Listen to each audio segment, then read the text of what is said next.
Okay, we are now being joined by Josh Hill. We'll begin with a few questions from the media here. Max, your line is now live. Hi, Josh. Can you hear me? I hear you.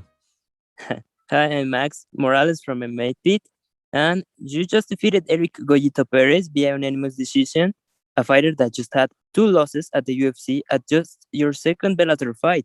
What was your mindset when you signed the fight, and how do you feel about yourself of defeating him in convincing fashion? Yeah, I was super excited for that fight because I've watched Eric fight for years. He's a great fighter, and he's a big name in the sport. So yeah, to get that fight, my second fight in, it was a big one. And I was very happy with my performance. I think I showed a little bit of everything. Striking. I showed my wrestling, my grappling, conditioning. Mixed it up well, and yeah, I was. I didn't get the finish, which I tried to do. Almost got it in the third round, but other than that, I was very happy with it. That was your second fight. Your third fight will be against Raufeon Stots. I hope I pronounced that right. And what do you think you will get of a win against Raufeon? I think the winner of this fight, I'm obviously it's going to be me. Is title shot. I think we're both right there. With my record, we're both undefeated in Bellator.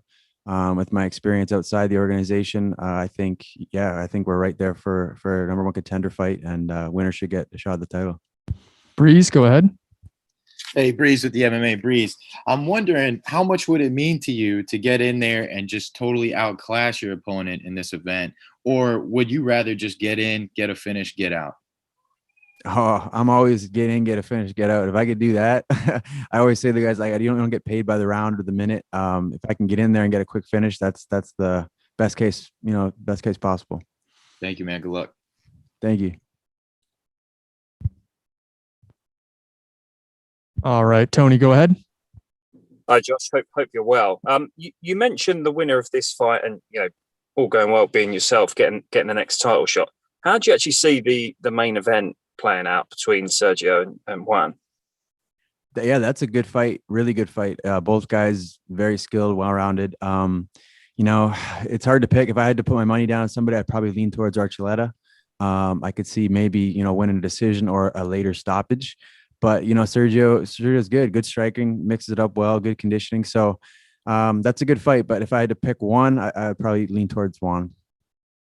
Okay. Thanks very much. No problem. All right, Dylan, go ahead. Hey there, Josh. Appreciate you making some time. No problem. I just wanted to first start off by talking about something coming off of me speaking to Raufeon Stots. He was very complimentary of your acumen as a fighter, and also said you guys are pretty stylistically similar, but also among the dark horses of the division. I'm kind of curious your feelings on that characterization overall. It's funny because I've actually said the exact same thing in other interviews. I said he's a good fighter. He's well-rounded. So I have respect for his resume and his skill set.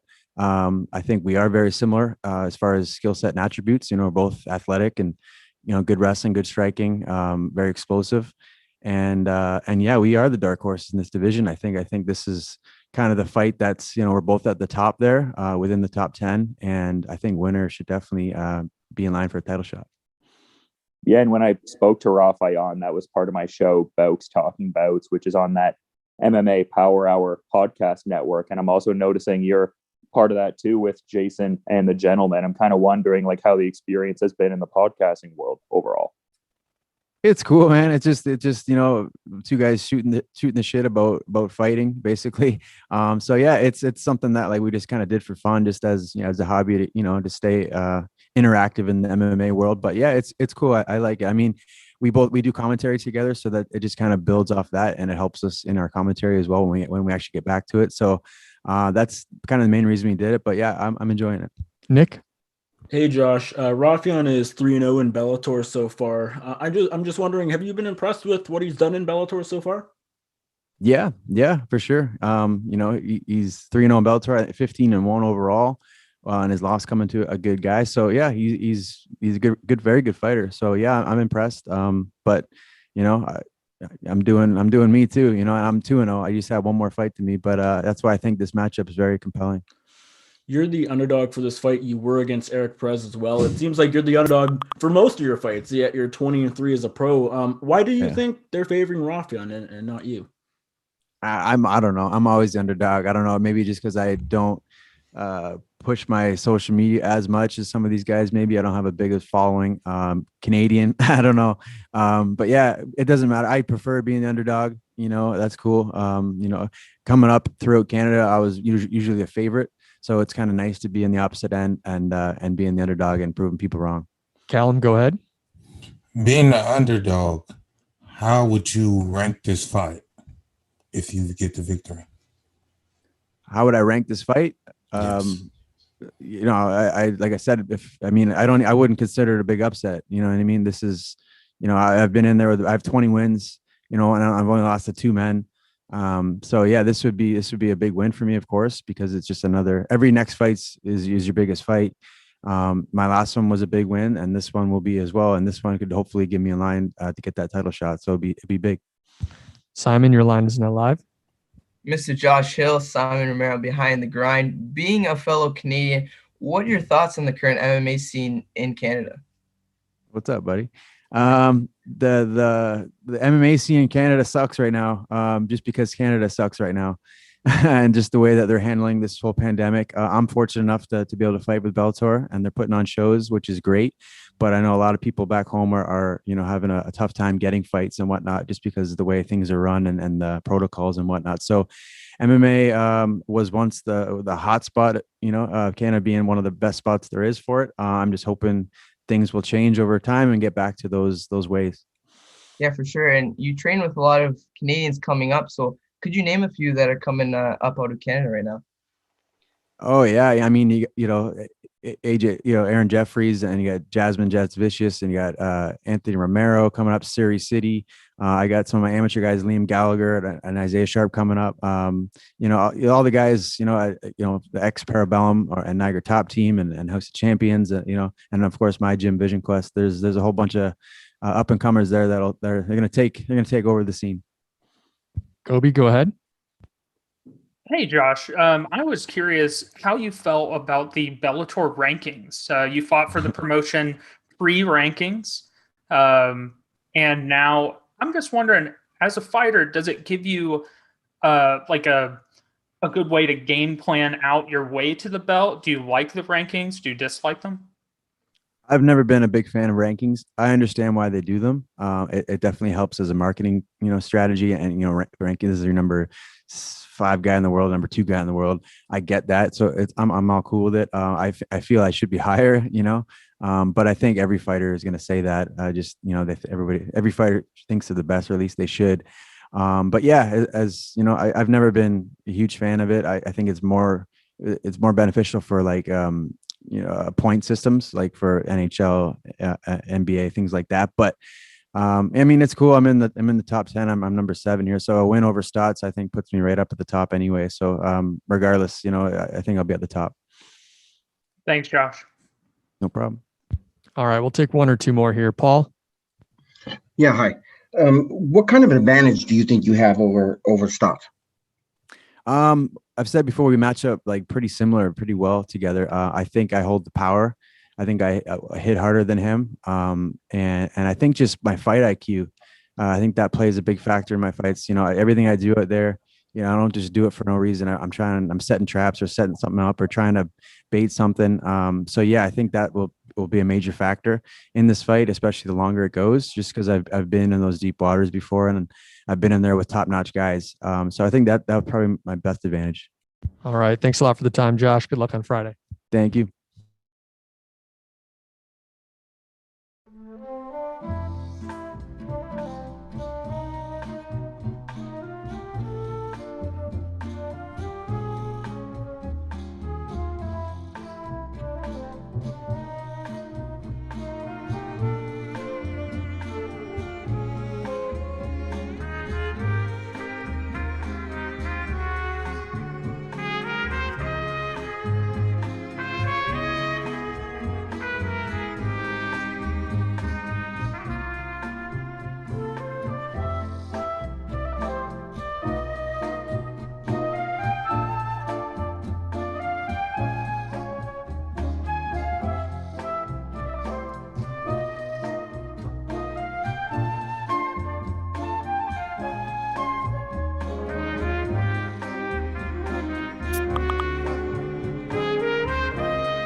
All right, we are now being joined by Patchy Mix. Once again, we'll begin with a few questions from our media. Nick Baldwin, your line is now live. Hey, Patchy. I'm just wondering, first of all, how did you adjust to this new opponent, Albert Morales, after James fell out of the fight? I didn't really think too much just about the opponent. I kind of just thought about my own preparation, I guess. I knew that they are both good at different things, so I stressed that a little bit, but I feel like if I focused on myself, I'm good enough to handle anybody in the world, or in the division, should I say. If you get past Morales on Friday, is the Gallagher fight something you're interested in rebooking, or at that point, would you be maybe focused on another title shot? Of course, I want the title shot as fast as it can be. I feel with a good showing, I want to steal the show, and I really want the title shot. Specifically, I would like the Juan rematch, but if Sergio came out on top, I wouldn't be opposed to going out there and trying to get a match with him. Hello, can you hear me there? Pardon? But if either of those two fights and I didn't get the title shot right away, then I would definitely stress the Gallagher rematch next. I really want the name, and I would prefer to do it with fans, so it might have worked out in the best favor. And this is your first fight since you mentioned that title fight with Juan Archuleta, your first professional loss. Are you coming into this fight week and this fight with any sort of like a different mentality now that you've experienced defeat? No, I feel like the only thing that I'm coming with differently this fight than I did last fight is a different preparation to my training camp and to my preparation to the actual fight. I don't stress too much. I took experience from that fight, but I'm not more nervous or anything else. I'm just as confident as I ever was. I feel like with a few adjustments, I controlled the ring, I controlled the aggression, but he got the effective striking, and I won the first 2 rounds. So I really feel like, not only am I 1 round away from being the world champion, I feel like I could have made the adjustments to win all 3 of the last rounds. Mason, your line is now live. Hello, Patchy. Can you hear me there? Yes, mate, I could hear you. You were supposed to be fighting James Gallagher. Obviously, James had to pull out. How disappointed at all were you that James had to pull out of that fight? And is that something you're looking at rescheduling in the future? Yes, 100%. I want to reschedule. I know James wants to reschedule as well. He doesn't want to. He's trying to handpick his way to a title shot, and he feels like he matches up well with me because he's modified, should I say, middle school on the ground. So I'm the varsity level, the college level. He could never mess with me on the ground. So he's picking the wrong fight, and I definitely want to reschedule it in the future as soon as possible. If I could get through when I get through Albert Morales on Friday night, I wouldn't mind fighting him on May 21st or even in June or July, man, to be honest with you. When that fight does get rescheduled, are you looking to take it to the ground and show James what he maybe not seen before? I don't mind where it goes, but I'm looking to punish him. I don't want to just take him to the ground and get a quick submission like I've done in between my amateur and pro, like 15 to 20 fights. I want to actually put him through the grinder, a ground and pound him, TKO him, put some damage on him where he hasn't experienced yet. Not just a quick flash knockout like Ricky Bandejas. I want to actually drag him through the mud and, make him pay for, trying to fight me. Damon, go ahead. Hey, Patchy, I don't want to keep hammering away on the Gallagher stuff, but I did want to get your reaction. I'm sure you saw when he dropped out of the fight, he made the Instagram post and he said that he wanted to delay the fight a couple months and he offered to pay you and all this other kind of crazy stuff. Like, what was your reaction to that? And like, what did you take away from that when he actually dropped out of the fight? Like, because I know this is a fight you'd been pursuing for a really long time. Man, I don't know. He said he got a shoulder injury or something. I seen him yesterday on his Instagram. He has both of his arms up around 2 of his teammates or whatever. Does not look like he has a shoulder injury. It does not look like he's in a sling, and it does not look like it was that serious. I personally dealt with, I think, a lot of injuries, a lot of stuff where I was banged up this camp, and I still made it to the show. I took a different opponent, a more dangerous opponent on 2 weeks' notice. So it just goes to show my grit, my experience, and my level of confidence. The more time he waits, it's just going to get worse for him. So. I opened one eye when I was sleeping. They said he pulled out. I closed my eyes and I went back to sleep. And you mentioned you made some changes since the title fight in terms of your training and preparation. Can you kind of give us a sense of like what changes you made, whether that means, teammate changes, coaching, whatever's been going on? Can you kind of give us a sense of what's been different for you this camp? Yeah, man. I feel like I left Jackson Wink. They were kind of falling apart. They split up 3 different ways with Cowboys, Jackson Tacoma, and Jackson Wink. I lost a lot of training partners, and I feel like, with COVID going on, the gym was riddled with COVID. My last camps for Juan, the one that was rescheduled in July 24th, and then also September 12th. So with that said, I did a lot of training out of Six Gun Gibson's garage with Harry St. Ledger and Six Gun. Now, leading up to this camp, I've completely switched to Extreme Couture. I'm more confident. I did half my camp with a Russian team, Islam Makhachev's team, Javier Mendez at the UFC PI with my manager, Ali Abdelaziz. And then the other half I did at Extreme Couture with Eric Nixick as one of my head coaches. Jake Shields is now one of my head coaches. And then with all the guys there, from Dennis Davis to Eddie Bracco to all my teammates, Kobe Fair, he's one of the best 125 pounders in the world right now.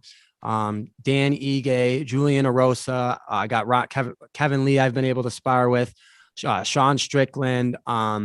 There's just been the whole entire Hawaii top team, Kai Kamaka, Boston Salmon, Puna. There's just so many people, Alex Ponar. There's so many people that are great from that gym, and they've opened me with open arms, and I've literally thrived there. My level is, I think, 2 times more than I was at the title fight, and I'm confident to go out there and show my the changes I've made and experience I have now. Thanks, Patchy. No problem. Tony, your line is now live. Hi, Patchy. Hope you're well, and you don't mimic my accent as well. But you've just listed an absolute murderer's row of fighters and trainers there. Now, when you're actually making that selection to move across to Extreme Couture, what is the decision behind that? And was there any other gyms that were potentially on the cards for you to train at? No, the one thing I knew, I was going to leave Jackson Wink prior to my last fight, whether I had won or lost. It wasn't a decision to make when I had lost. I didn't lose and then say, hey, I'm bailing out on the gym. I actually had the decision to make it because of the preparation I knew I had going into my fight. And then the preparation I had going into the Yuki Matoya fight and also my previous fights as well. So I wanted to change to try to seek out the best version of myself. And that was it. So when I was coming to Vegas, my manager had called me and we looked at a few different spots. I feel like I talked to maybe King Mo at ATT. I thought about going to Florida. But when I found out that the Russian team was going to be in Vegas for all of March and halfway through April, I made sure that I called my manager and he put me on the mats right with Ali and right with Islam's team. I've been able to work with Umar, Usman, Islam.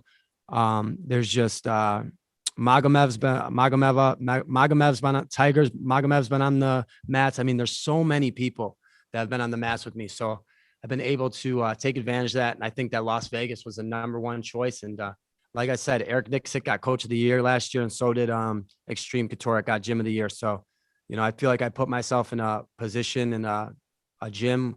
It's where I can really grow and strive. Gareth Davies. Good afternoon, Patchy from London. How are you doing? Good, man. Finally good to hear your voice, man. I've been looking forward to this. Oh, yeah. Well, I wanted to ask you, first of all, you talk fast, you act fast, you fight fast. You seem to have this ferocity inside you. Can you pin that down? And I know that you're married and have a daughter and you're a gentleman at home, but can you tell us where that ferocity inside you came from and when you first knew about it? I'm not married, but your girlfriend, sorry. Yeah. Yeah. She's not, she's just the mother of my child. We are still close, but yes. But my ferocity, man, I feel like it's just been ingrained in me from a young age. My mother adopted me and my 3 brothers and sisters, and I'm the youngest of the family. I've been a fighter since I've been a child. I was born at 1 pound, 8 ounces, man. I was in the hospital for, 6 to 8 weeks when I was born, man. I was a fighter when I came out. When I was a young kid, man, I was the youngest of the family, and we come up from nothing. We come up from, not a lot of money, living in, apartments and stuff like that. And, when there's times when my mom, we needed to get milk and bread, I would go get milk and bread for the family. I'd find a way, I'd go play football for $20. I figured out for my family. So I've gotten to this point all the way through, wrestling at a young age. And then I went to wrestling college and I turned it into fighting. I'm grateful for my coaches and the training partners that brought me into the gym at 14 years old, Dennis Brown and my coach Art. They brought me in. Mike told me they all brought me in at a young age, and I started this journey at 14 years old, and I said I wouldn't stop until I made it, until I could make my mom and pay all her bills and take care of her. And I've been able to do that since I've signed to Bellator. And now it's about getting the belt so I can set my mother up for the rest of her life and set my daughter up as well. That's very inspiring to hear. It really is. I mean, would it be fair to say then that wrestling, first of all, and MMA has kind of saved you in a way and given you an avenue for you to really express yourself? And that's why perhaps I'm seeing what I see in you and others see it as well. Yeah, once you get to know me, they understand, man, how much dedication and how much heart, I'm never a malicious guy. I'm one of the most soft-spoken and one of the most, down-to-earth people. I'm super humble, and that's why a lot of these coaches attract to me. I have no ego, and I try to help out other people as well. So I feel like, fighting and wrestling in general, my coach Billy Sills brought me in, Jim Michael.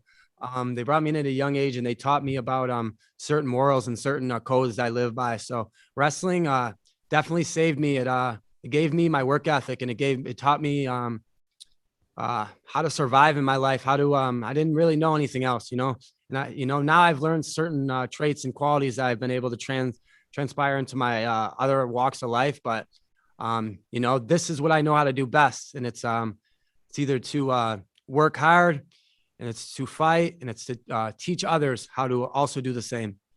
Well, I've no doubt you're going to be a world champion. I can't wait to see you in person. Hug it out with you, brother. Thank you, brother. I appreciate it, man. Always great to talk to you finally. Thank you. Dylan, go ahead. Hey there, Patchy. Appreciate you making some time. Anytime, man. I appreciate you guys. I was just kind of curious because earlier you were talking about the stylistic shift with facilitating taking on this new opponent here, but just them having a pretty prevalent resume, and as far as like having multiple UFC bouts to their credit, was this an opponent you were already familiarized with in a sense? Like you'd already done a pseudo kind of tape study on him before this? I've known him. My buddies fought him. A few of the guys I know Brett Johns has fought him. I was scouting him when he got signed, so I might have watched their fights. I was a big fan of Thomas Almeida years ago. I watched their fight now, but I think I watched it live back then. I wasn't scouting him. He hadn't competed since November of 2019, and the guys he competed on the regional circuit, they weren't the best guys. So to be honest with you, where I was in my career at the top of the division, I was never looking back at fighting, let's say where Albert is now. I was looking forward to possibly fighting anyone from the top 5, aside from maybe Magomed, because we train together and we have the same management, unless it was for the belt. So I didn't ever really scout him or look into it that deep.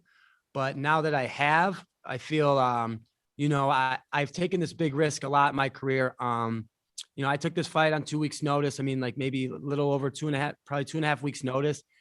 And, I knew he was a dangerous opponent, and I knew he's more dangerous than Gallagher with the way he fights. He's got a very good stand-up game, and he's got a deceptionally well ground game as well. So, I like the risk, and he's got everything to gain, and I have everything to lose. I'm number 2 in this division, and he's not ranked. So he can come in here and potentially try to steal my shine. And, I hold my ground, and I show my hard work. I show what I've done in the gym, and, if I do that, I get my job done. All right, 1 or 2 more. Simon? Hey, Patchy, Simon Romero from Behind the Grind. Nice to talk to you today. Out of your long amateur and professional career, where does Albert Morales rank on that list? He's up there, man, and good talking to you, Simon. I come up on the regional circuit with you. I love to see you, man. I love seeing you making it to this stage, man. I know your brother. I know you from King of the Cage, so it's always great talking to you. And if I looked at him against my other previous opponents, he's just as dangerous as anyone I've fought. I feel like my level of competition is, I fought in just as hard guys, just because he was in the UFC. I think he was 1-4-1 in the UFC doesn't make him any harder. I have multiple wins over guys in the UFC and also guys in Bellator Horizon. And I just fought the world champion to a fight of the year. So I feel like, he's maybe a little shades less than what I fought. And I think he's a little weathered in his career, but, I've seen other guys break him, and I've seen him in wars. So I'm going out there to try to put him on the back step, and I want to go out there and break him. All right, last one here. Kachi? Hey there, Patchy. I just wanted to know, because you're quite a tall guy for this weight class, and you are only 27. Is featherweight in your future? Is that something you thought about? Yes, for 100%, man. Featherweight will be in my future. Me and my coaches have talked about it. And first, I want to win this belt. First, I want to control my nutrition. I did some different things nutritionally this camp. I'm going to stick with my nutrition. I'm going to start working with some chefs and stuff. I'm going to stay at 35 for at least, I think, 3 to 5 more fights, 100%. I want to get this belt. I want to defend it. Now, that's not to say I can't stay down there for 10 more fights. I've been here my whole entire career. But we'll see, man. I feel like the way I'm growing, the way that I'm doing my rounds with Jake Shields and I'm getting stronger, faster, eventually I will go up. And I feel like I could have the same success at that weight as I do at 135 as well. All right, Patchy, thanks for the time and good luck on Friday. Thank you, brother. I appreciate you.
We are now being joined by Raufeon Stots. We'll begin with a few questions from the media here. Harry Mack, your line is now live. Hey, Raufeon, Harry Mack from the Bookie's Basement. It's been a minute. Hope you're doing well. Yes, sir. Doing great. So the last time we had spoken a few months ago, we were talking about a possible Bantamweight Grand Prix. And so even though that isn't happening, are you kind of treating this as if it's a semifinal? Yeah, I feel like this is kind of, it's kind of a semifinal. It's kind of, I would say quarterfinal, semifinal, somewhere around there. But yeah, I thought, it was shaping up to be like a kind of an alternate tournament. You know what I mean? They got a lot of bantamweights on this card, so yeah, it's pretty cool. It's probably the next best thing besides the tournament, of course. Gotcha. And so at the time you were targeting a fight with maybe Patchy or maybe James Gallagher. So are you happy with how the matchmaking process played out? Yeah, I'm happy with the matchup. Like I've been saying it the whole week. I'm looking forward to fight all these guys. Patchy Mix, Mike Megadov, James Gallagher, Josh Hill. I'm looking forward to fight all these guys. So, and the tournament format would have been great because I would have had a chance to fight all of them. But this is pretty much the next best thing because I'm fighting alongside of a lot of them. So I get to see them close up. I get to have a good performance and then call them out right after. You know what I mean? Have conversations with them outside of the media or whatever. So it's fun. Darnell, go ahead. Hi, Raufeon. Darnell Giovanni with MMA. Alan, how you doing? Pretty good. How you doing? Good. If Sergio ends up winning this title, would you be okay with fighting him? The only way I fight Sergio is if it would benefit my family. So like a title is the only way I would even be willing to fight Sergio. You know what I mean? He's like a brother to me, so I'm not just fighting him for nothing. If a title was on the line, that's be the only way. Have you guys had that conversation recently? We had a while back, but we talked about it, but it was like kind of in passing. We're not really like focused on that. That's like kind of in the back of our head. We're focused on our opponents now and focused on making each other better now. So that's kind of what our vibe is now. Patchy, go ahead. Hey there, Raufeon. You just said that you probably wouldn't fight Sergio unless under very specific circumstances. But with this matchup with Juan Archuleta, what do you think of his chances? Like, how do you think he's going to do? I mean, obviously you're going to ride because that's your boy, but how do you think he's going to do, and how do you think he's going to get it done? I think he's gonna dominate. I think I don't think Juan Archuleta is gonna have all the answers for Sergio. I think Sergio is probably the best I've felt him in the coming 6 years I've trained with him. His mind is right, his body is right, he's on point. So I'm very confident Sergio's gonna come out with the win. Thank you. Dylan, go ahead. Hi there, Raufeon. Appreciate you making some time. Oh yeah, no problem. I just have to address the shirt there. I'd be remiss if I didn't. Are you rocking Clarence Bubba on the tee there? You're damn right. I'm rocking Clarence Bubba. Today is actually his birthday. Yeah, his third birthday on your Insta. I was seeing. Yeah, it's his third birthday today. I couldn't be with him, so I figured I'd bring him with me. All day, you know what I mean? I'm trying to FaceTime him as much as possible, but yeah, this is my son, Clarence Big Boy Bubba. Can't mess that up. Yeah, I love seeing that. And I'm just kind of wondering like how much motivation that's given you leading into the fight, because it made me smile when I saw you pop up on the video here. Yeah, definitely. I mean, I'm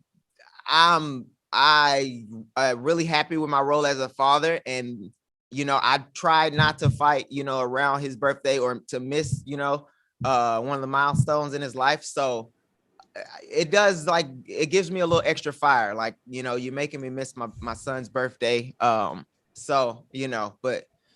I'll handle that here in a couple days. Santiago.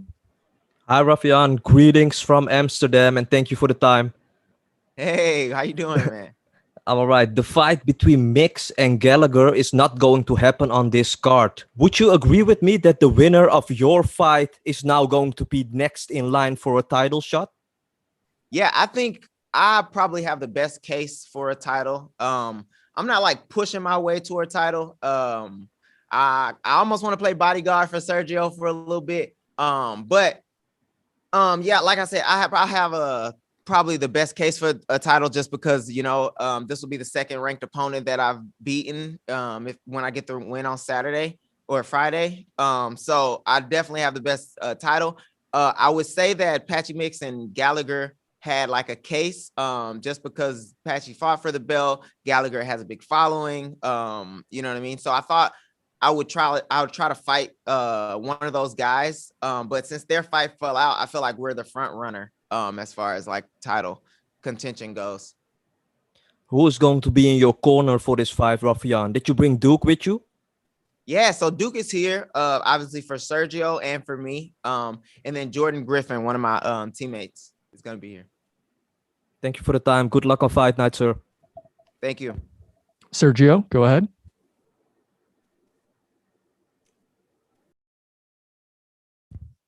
Hi, Raufeon. Can you hear me?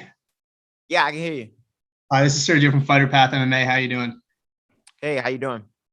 Obviously, you're competing on the same card as Sergio. What does it mean to have someone like that with you, training with you, and prepping? I'm sure mentally it's gotta be a huge help. Yeah, I mean, I fought with him back in July, and it was kind of the same thing. We trained together like all the time. We're one of each other's main training partners. So, our vibe is like always on point. I actually learn a lot from Sergio. He learns a lot from me. So we're always like mutually beneficial to each other, and we keep each other, motivated. You know what I mean? Sergio is an awesome person, and just a motivating person, and cool, calm, and collected guy. So it's very good. I feel very confident when I have Sergio here. And when I'm fighting on the same card with Sergio. Yeah. And that goes for a lot of my teammates, but Sergio is definitely, I'm happy he's here. All right, Paul. Yeah, hi. Paul Casanova, EDF Sports. Moments ago, Josh Hill said that his advantage was he holds more power and can hit harder. What do you think your advantages are over him? I would say my advantages would be probably my volume and my length. Okay, thank you. All right, we'll go to MMA locker room. All right. How's it going? This is the MMA Locker Room coming from Pub Sports Radio. I just want to ask you one question, man. I'm a big fan of yours. I remember when you chose Bellator over those 3 organizations when you had all the gloves there on the table. I still remember that. But take me into the locker room with you, man. When you're walking out that locker room into that octagon, what's going on in your mind? Are you cool, calm, collective? Are you ready to kill? Are you looking at that guy like that's the next victim? So me personally, what I'm saying is in my head over and over again, I'm confident, fearless in all that I do. I'm going out here to dominate, excite, and finish fight. And I'm focused on, like, I'm pretty calm and collected till I get around that like 10, 20 mark where I'm like, I'm getting up ready to go. And then my adrenaline starts racing. Then I calm down a little bit for the walkout. And then I'm calm down like as much as I can. And then I'm excited to be there and I'm like ready to fucking go. Like, let's go. Let's get it on. Let's fucking fight. You know what I mean? All right, last one here, Nick. Hey, Raufeon, how are you? Hey, I'm doing good. How you doing? How do you see this fight playing out this Friday? I feel like I'm gonna kind of outwork him. I'm gonna push the pressure. I'm gonna be like in his face the whole time. So I don't see him lasting past the second round. All right. Thanks for the time, Raufeon. Good luck on Friday.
We are now being joined by Derek Anderson. Once again, we'll begin with a few questions from our media.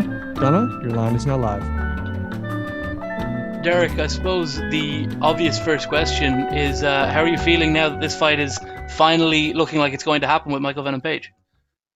Like it's meant to be. It has been on the docket 2 or 3 times at this stage. Are you still in that sort of mode where you're like, I won't believe it until I'm actually making that walk on Friday night?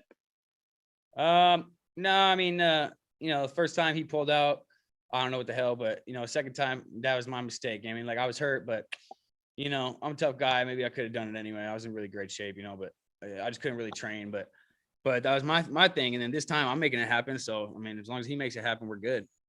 This is a gigantic fight. It's a fight that's been booked to main event, a big arena in the UK. You've got a lot of big fights on this card. The Peter Queally fight was also booked to main event in arena, and Rumble Johnson could easily do it. The actual main event, Sergio Pettis. How do you feel about your placement on this card? You're on the main card. You're on Showtime for probably one of the biggest cards Bellator's ever put on. That's fine, man. I don't need to be the main event. You know what I mean? Like, as long as I'm on that card fighting this guy, you know what I mean, for a good payday, and this is the next step for my career, man, and it's gonna be good for me. Tony, go ahead. Hi, Derek. Hope you're well. Obviously, we just alluded to the fact that this fight's been in the books, made a few times already. How different are you today as a fighter than you was back in May 2017 when the first fight was originally due to go down?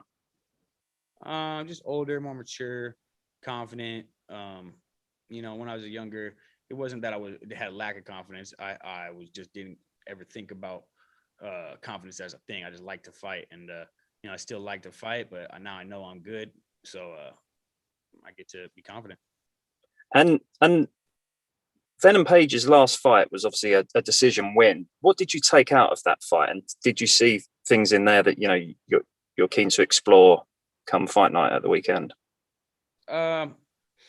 Yeah, like, it looks like the guy was a little patient on him, and Michael likes it when the guy comes after him, and I'm not scared to go after him, but maybe a little patience is a good idea. Thank you, sir.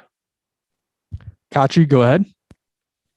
Hi there, Derek. So Bellator have introduced rankings, and being a Bellator veteran yourself, were you surprised with the ranking that you were given of 6? Because I feel like I don't know, a few people that I've spoken to were quite surprised that you were only 6 in the rankings, given the level of competition that you've fought. No, I mean, I still got to make my statement in welterweight. You know what I mean? So this is it right here. I'll be number 1 after this, and then hopefully get a title shot. Okay, thank you, Derek. All right, Dylan. Hey there, Derek. Appreciate you making some time here. Of course, brother. Thank you. I'm just kind of curious because you're talking about how, this could have certain title shot stakes. Is that something you're going off of just based on the rankings and everything? Or has Bellator communicated to you expressly that this is a title eliminator bout? Going off of it with the rankings, and then, I hear he's talking about the same thing, and yeah, I mean, I do it right, and I don't think they're going to be able to deny me the shot. Absolutely. Thanks for the time, man. Mm-hmm. All right, Callum. With you being the underdog in this fight, winning, what would be the celebration be? Just get back home, take a little break, and enjoy myself, man, and get back to it when as soon as I get the call, probably as soon as I feel good to get back in the gym. Either way. Gareth Davies. Good evening, Derek from London. How are you? Good, brother. How you doing? I'm very well, thank you. And I think the last time I saw you was in Italy, where you didn't get your fight. You're not looking too happy today, I must say, but I'm sure you really are. There you go. You talked about, I'm fascinated what you said just now about being patient in the fight with Michael Venom Page. But I suppose in a way, you have to be patient, but really look for openings against him as well. Because if you're too patient, it allows him too much space to operate, one would assume. Absolutely. Yeah, no, I will take my opportunities, and they will be there. When you're preparing for an unusual freestyle kickboxing stylist, which is what he is, rather, it's a very unusual style like Raymond Daniels. With those guys, people often make the mistake of giving them too much space to get into momentum. How do you train techniques for someone like that, it's a very unusual style in MMA? I'm just gonna do my thing. You know what I mean? Like apparently it's a little unusual just because I'm so aggressive. I thought we all became fighters to stand in the middle and bang it out like rock'em sock'em robots, but that's not what everyone's here to do. So, I'm pretty good at that, and I'll take my space, and I'm gonna turn it into that. He's gonna have a hard time. Give us your prediction then for Friday night. Thinking I knock him out. Well, you couldn't get more specific than that. Thank you so much. Really looking forward to seeing it. Sorry we can't be there at the moment. That's all right. Thank you, guys. Santiago. Hi, Derek. Greetings from Amsterdam, and thank you for the time. We spoke each other after your incredible head kick knockout win. You told me that you didn't close the book on 155 yet, but that you really enjoyed not cutting the weight. Now you are back for your third welterweight fight in a row. Is welterweight going to be your home for a while now? Yeah, absolutely. I don't think lightweight's really much of an option anymore. I guess I probably could if I really, really wanted to after a while, but I feel fine at welterweight, and I'm ready to make a statement. This fight is at a catchweight. You are a lightweight coming up, so I figure it's not because of you that this fight is at a catchweight. Does the extra 5 pound make a difference in your opinion? Nah, it's all right. I got a little bigger for the fight too, so whatever. All right, we'll take a couple more here. Michael. Hello, Derek. This is Mike from Mike Owens Media. I just wanted to know, do you have any specific reason as to why a couple of Michael Venom Page's last fights have been at a catchweight? Apparently he's having a problem making weight. You know what I mean? I don't know how he's planning on wanting to be a champion. I mean, at 175 every time. Ronald. This is Ronald E. Smith from Getting Real. Derek, how are you doing, man? Good, man. How you doing? I can't complain. And I would love to know, for this specific fight, how has training been for you? And has it also been harder to train with everything that's been going on in the world? Yeah, I figured it out. And it's been a normal camp. You know what I mean? Just doing what I do, man. And I'm a pretty nasty guy myself, so. All right, last one here, Mason. Hi, Derek. This is Mason from the Sports Sesh podcast. How you doing? Good. How you doing, Mason? I'm doing very well. Obviously, you're fighting the cocky Briton, Michael Venom Page. As much as he runs his mouth to say he's a very talented fighter, as we all know, how do you see yourself getting the victory? I don't care about what he thinks, you know what I mean? And like I said, I'm a rock'em sock'em robot, man. And he could try to hit me and stuff. I'm just gonna get his time in, and I know what I'm doing just fine. So he's gonna have a big problem. All right, Derek. Thanks for the time, and good luck on Friday. Thanks, man. You guys have a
Okay, we are now being joined by Peter Queally. We'll begin with a few questions from our media. Donna, your line is now live. Hi, Peter. How's it going? Hi, Donna. How are you? Not too bad. You were speaking to Virgin Media Sport earlier about your corner situation. Could you enlighten us about what exactly is happening? Of course, these travel restrictions have stopped John Kavanagh coming over. Could you tell us who's going to be in your corner on Friday night? Yeah, so travel restrictions, as you said, have kind of scuppered my corner plans a bit. John is not dead in the water yet, but it's unlikely, I would say, he's coming over. Assail Jude was supposed to come from Paris, and again, travel restrictions have stopped him. But I always have backup, Donna. So I've got James Gallagher flew in from California yesterday. So he's here for me now. So James will be cornering me 100%. Of course, we saw Pedro Carvalho had pretty similar issues when he fought last time out. What do you think this is? How do you think this is going to affect you going into this one? Because this is undoubtedly the biggest fight of your career, where there's so much on the line against an opponent the likes of which you really haven't been in there with before. So has it been a distraction, or are you laser focused at this point on getting Patricky Pitbull out of there early? Yeah, it's not going to affect me. I've James there. James is one of my best friends with a long time. That's really what you want when you go into a fight. You want when your friends with you. It's like when you were a kid and you were going for a fight in a playground. As I said to Virgin Media Sport, you want your friends to show up with you. They can't really help you, but you want them to walk out with you and be there for you. And I'll have that. So I'm fine. I'll be fine in that fight. It's not really going to affect me at all, Donna. Thank you very much, Peter, for that. One more from me, if I could, about this rivalry, Pitbulls versus SBG. You're finally getting to have this fight. There's been the one before with like I said, Pedro against Patricio. How do you feel now about Patricky Pitbull? It's been so long since that famous press conference in New York where you faced off. You were supposed to fight around October last year. It's such a different circumstance now. There won't be any fans. It was supposed to be a packed arena. How do you feel now about your opponent, Patricky Pitbull? Yeah, I don't know. It's like you said, it's been a long time. I think when I see him now at the weigh-in, I might spark it all again, maybe. So we'll see how that goes. But like you forget all that kind of thing that happened in New York. It's been so long. So, but really, what I'm focused on is not even this rivalry thing anymore, and our personal differences or whatever is there with us. It's the implications of a win here is what I'm focused on. That has taken over for me. Like if I beat him, I'm fighting his brother, and it'll be for the belt. That's just a fact. That's how it's going to go. So this is the biggest fight of my career. It has the biggest implications of any fight that I've ever had in my career. So that's what I'm laser focused on. Dylan. Hey there, Peter. Appreciate you making some time. Thanks. No problem. I was just kind of curious because just based off what you were saying there, it doesn't seem like the team feud dynamic is as much of a factor leading into this one, because I spoke to Patchy before this fight, and it was seeming like the team versus team dynamic was something that he was maybe hoping Bellator would focus on more as kind of like a juicy storyline component almost. Does it factor at all into the prep for this fight at all for you? No, it does. It does factor in. It is important, but what I was saying is the reward for beating him has kind of become bigger than that for me. But it's probably because of that feud that I'm going to get that reward, if you get what I mean. Because if I beat him, of course, his brother has to avenge that now. It'll be 1-1 between SPG and Pitbull team. And it'll be up to me and Patricio to settle that score then. But it'll be for the belt. It'll be a big fight for my career. So it is very important, the team dynamic thing that's been going on. And well done to them. It's first blood to them. They beat Pedro. My hat's off to them. They were very classy in their response after that win as well. So fair play to them with that. They could have really rubbed it in there, but they didn't.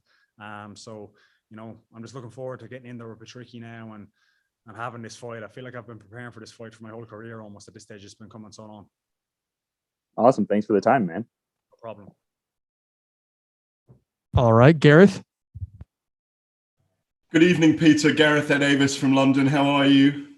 What's up, Gareth? Good to hear from you. You too. You're looking fine, fettle, I must say. Tough as ever. I've got to ask you, because traditionally, I think there were some scraps between the Pitbull brothers and opponents, and not even their opponents, in some hotels in days gone by, or in times gone by. You're in a very small bubble there in Mohegan Sun. Have you been snarling at each other in the corridors yet or not? I haven't come across him, believe it or not. Any of them. I like about 30 minutes ago, I actually bumped into their coach in the hallway. And I called him coach. I fist pumped him because that's what you do to a coach. You respect our coach. That's it. So there's nothing there with him and me anyway. So, but I haven't come across Patricky or Patricio yet. So we'll see when we do meet each other tomorrow, maybe. You entered into the legends of fans and the legends of MMA annals in Bellator when you came back after being down against Ryan Scope your last time out in November or September 2019 against Ryan Scope for an amazing victory. And I was there when you were getting mobbed by the fans as you were leaving afterwards. You couldn't get away, if you recall. I remember. Yeah, it was a brilliant night. Everybody knows how resilient you are. Two things really. What does it mean to you to be able to fly up the rankings from nowhere to number 2? I cannot understand why you're not in the top 10 rankings. Personally, I think it's a disgrace. I'd like your opinion on that. And secondly, do you have, having gone through that fight with Ryan Scope, do you have the game plan to beat this guy because you've been into deeper waters than perhaps he's ever been? Yeah, to answer your first question, I do agree with you. It's a disgrace. I'm not in the rankings. The only logical thing I can think of is that my last fight was actually switched to a 170-pound fight at the last second on a request of Ryan Scope. So perhaps they're just, I don't know, maybe they said I didn't fight at 155 for my last fight, but it was a 155 fight. We were both on the weight and it just got changed last second. So listen, what matters is what the Bellator brass think, and they think I'm in the rankings because I'm fighting the number 2 guy. Why would you have a guy who's not in the rankings fighting the number 2 guy? So that says it all. To answer your question with the deep waters, yeah, of course. That's how I think this fight is going to be decided. To be honest, Gareth, is who can take more. I think that's what this is going to boil down to. I plan to get in front of him and bite down on my mouthpiece and go at him. And I know he's going to do the same thing because that's what he always does as well. So I think it's going to be a case of who can take what the other guy can dish out and who can last longer. And that's exactly how I want this fight to go, and that's exactly how I think it will go. Well, good luck in getting the W and then calling out for the belt, my brother. Thank you. Thank you, sir. Thanks, Gareth. Cheers. Patchy? Hi there, Peter. I just wanted to quickly ask you this: if I'm not mistaken, this is your first fight in the US, right? You haven't fought in the US? Yes. And this is also your first fight since the pandemic started, right? Correct. Yep. So does that factor in? Like, how are you feeling going into that? Because obviously it's very, very different from a huge Dublin crowd, where you have a lot of fans who love you and can celebrate your win. Like, how does it feel going into this fight with all of these, I'd say like little pressure, a bit of pressure going into this fight, right? Especially against a guy like Pitbull.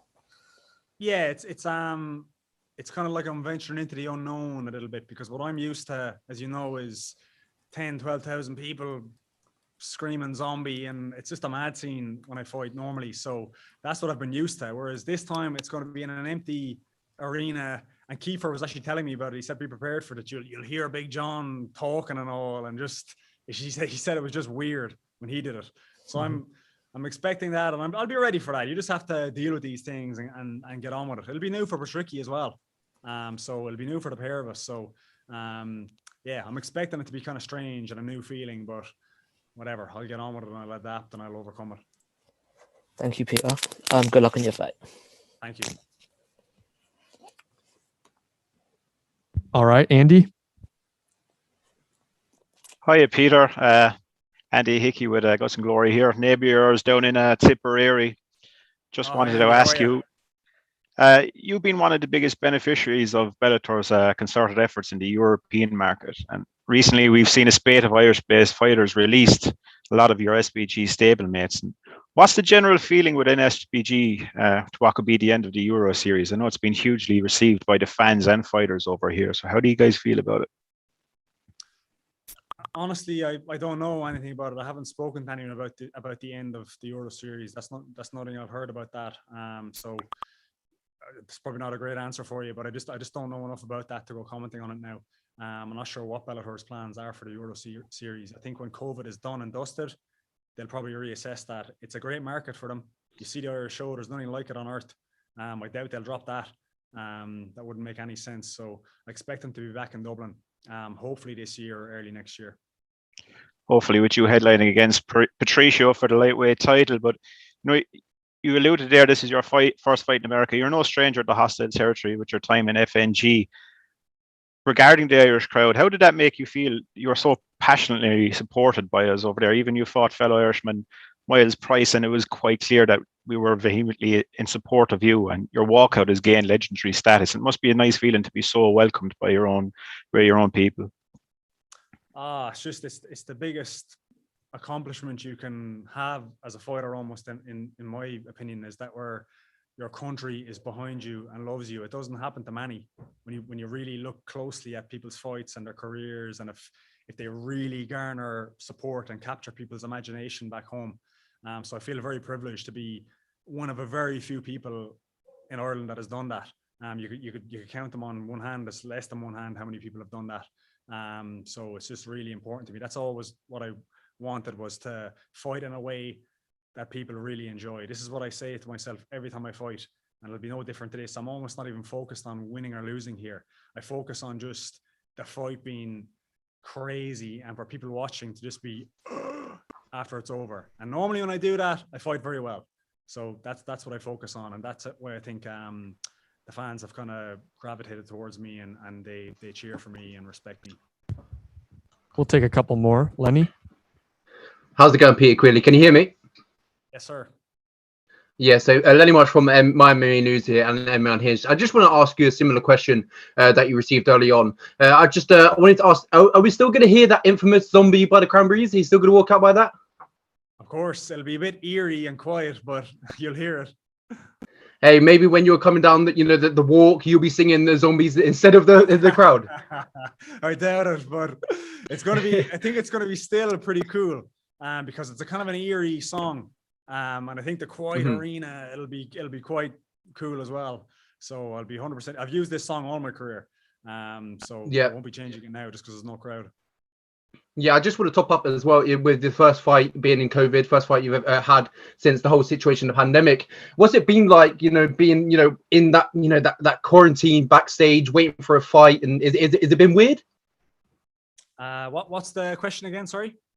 So this is the first time you fought during the COVID and the whole pandemic. What's it been like, being quarantined in the backstage, in the whole bubble, should I call it? What's it been like that in this situation? Yeah, it's boring. But whatever, you just have to get on with it. It's been boring. The first day I got here, I was in my room for about 30 hours waiting for the COVID test to come back. And then once that came back, it didn't get much better. I'm allowed out of the room now, but just within the grounds of the hotel. So it's kind of boring, but it's just the way it has to be. So you just get on with it. But it's whatever. It is what it is. All right, Kobe. Hey, Peter, this is Kobe with FightFreaks.co.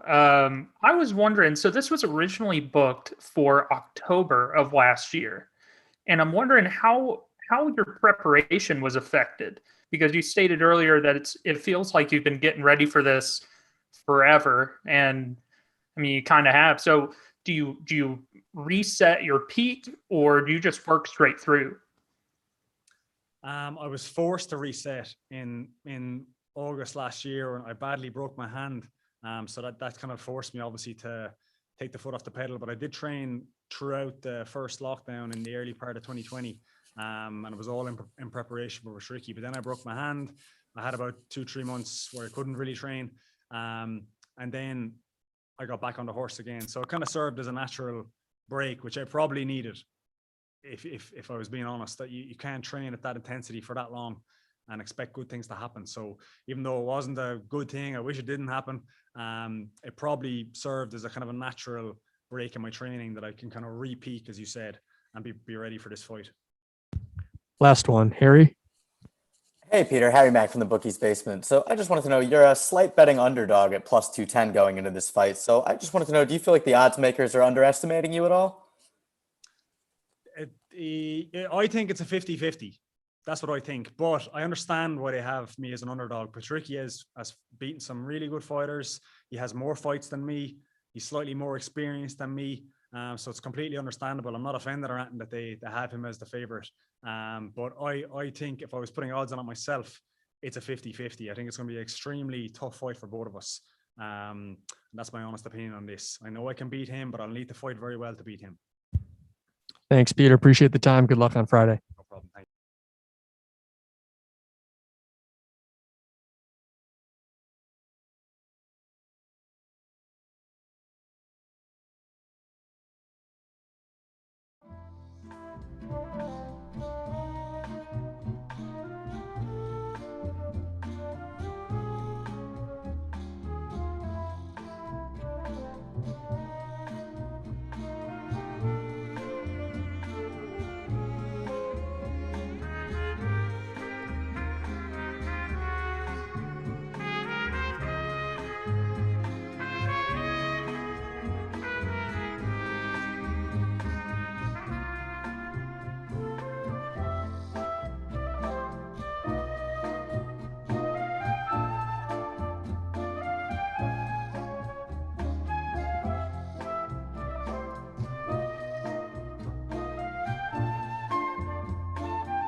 Okay, we are now being joined by Lorenz Larkin. Once again, we'll be in with a few questions from the media. Nick Baldwin, your line is now live. Hey, Lorenz. Obviously, you're not fighting Costello Vanstitis on Friday. You're fighting Rafael Carvalho. What did you have to do to adjust to the new opponent? This Nick Baldwin with who? With the score. Oh, okay. You said what I have to do to adjust him? Yeah, to the new opponent. I mean, Castillo is I believe he's orthodox, and it's just a complete change. You know what I mean? But I just looked at it, man. Is like I've been in this game for a good time, you know, a good amount of time, and if I can't deal with changes like this, then what am I doing here? So it's like it is a short notice opponent. He is totally different. He is an ex-champion, but it's like this is what I got into fighting for. You know what I mean? To test myself and to do all these type of things. So it's like it's a big change, but it's one of those things where it's like if I can't handle this, then what am I doing myself? What am I doing here? And this is your first middleweight bout since 2014. Now, you've already said you're going back down to 170 after this fight, but can you talk a little bit about why this one is happening at 185? We in the past, we kind of had some problems scheduling fights and things like that. And so when I came in, I didn't want to do with all the necessary, like as far as cuts and things like that. Getting down, I just wanted to come back and come into a lax situation as far as my weight cut and everything else, and just get all the dust off me and then go back down to welterweight. How do you think you'll perform at 185 or back at 185 compared to your time at 170? Good. I'm not going to tell you bad. Kobe?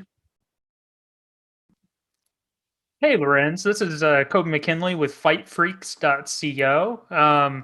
Yeah, so you mentioned so Costello Vanstitis was somewhat of an up-and-comer, and now you've switched to a former Bellator champion, a weight class up from where you normally compete. Do you feel like a win here, even though an unexpected booking does a little bit more to propel you up those Bellator rankings than had you faced Vanstitis? Well, I don't know. Yeah, my thing is, they're both tough. But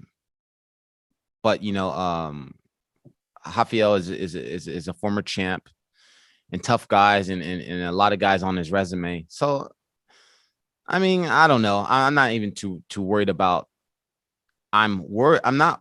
How can I say? I'm not worried about.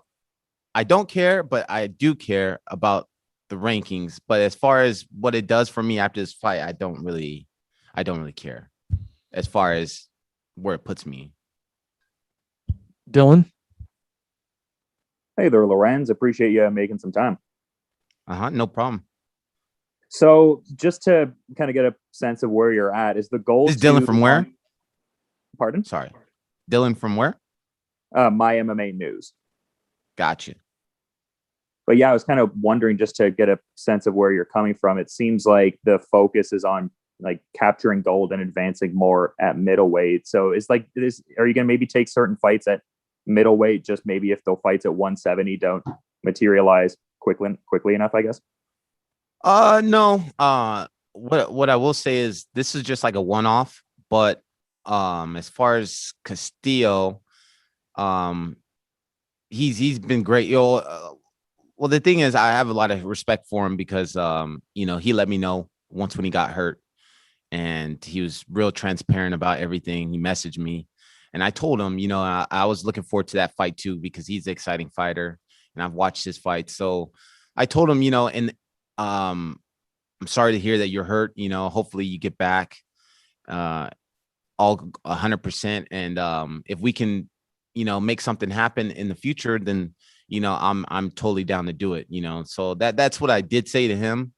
But yeah, as far as me staying at 185, this is just a one-off. But I did tell him, you know, if we can make something happen in the future, like we'll still make that fight happen. Yeah, and then a contest that's a bit later on in the card from where you're at is Michael Page against Derek Anderson. And then obviously we have the upcoming title fight between Lima and Amasov. Are you going to be checking out those fights pretty closely, you're thinking? No. Why would I check out those fights? You are talking to an unranked fighter. I'm nowhere near the number one spot. So I'm just going to be hanging out. Simon, go ahead. Hey, Lorenz, Simon Romero from Behind the Grind. When I was looking through your career, you actually beat Jorge Masvidal by split decision.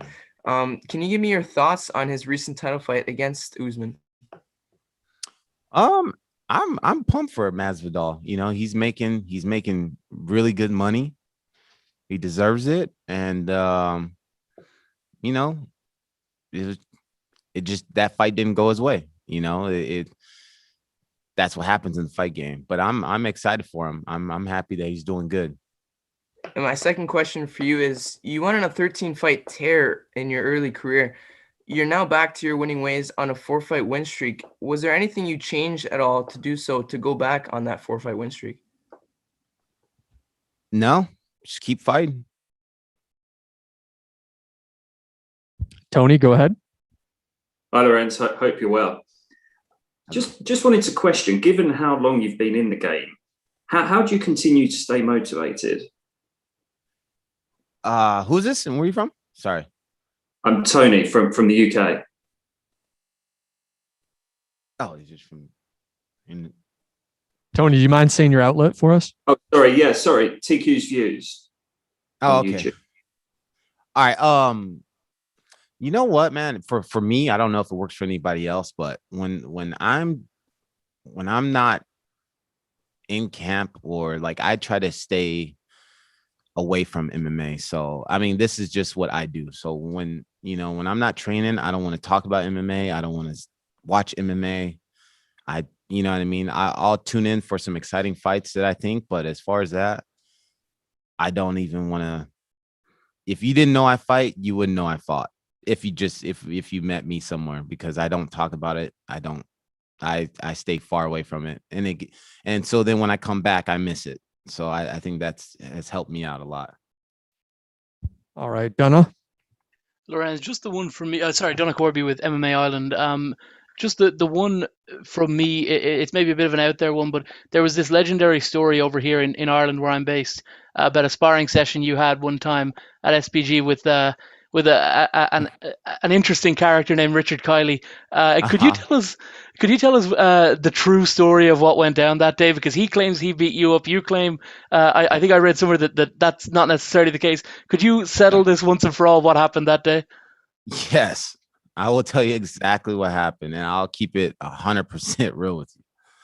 I was in Manchester for a buddy of mine's fight, and I got offered a last minute seminar. So I went down to seminar in Dublin. So I went down to the seminar.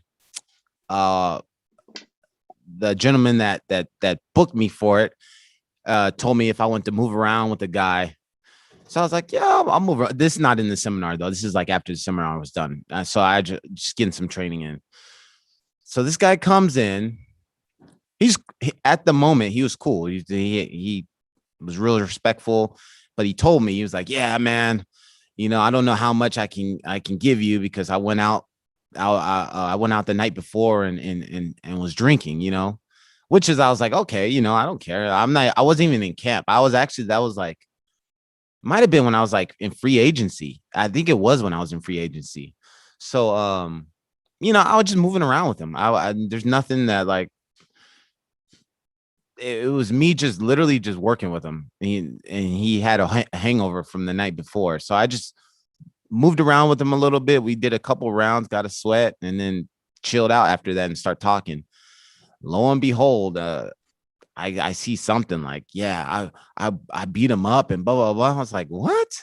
So, I mean, I just chalked it up to somebody trying to get a little clout and get his name out there, but we all seen the devastating outcome of that when he so I don't even know if he's even fighting anymore, if he's working at a McDonald's. I don't know. So we see where I'm at. Where's that guy at? All right. Our next question comes from the line of the MMA locker room. Hey, what's going on, Lorenz? It's MMA Locker Room, part of Pub Sports Radio. I'm a local here at Long Beach, California, so I've been following your career. You started off at light heavyweight, middleweight, welterweight. Oh, Heavyweight. actually heavy. Yes, actually, yeah, heavyweight. Went all the way down the line, Strikeforce, UFC, fought in Japan at Ryzen. Now you're at Bellator. I mean, you did pretty good for a kid coming up from Riverside, right? Yeah. And then the only other thing I have to say is this: you're a true legend when it comes to MMA. I feel like you don't give the respect that you deserve out there. Only thing missing to cap off your career for me is a championship belt. How do you feel about that? True, man. You know, that's the goal. You know, that and making a lot of money in the sport. To when I walk away from it, you know, I walk away from it.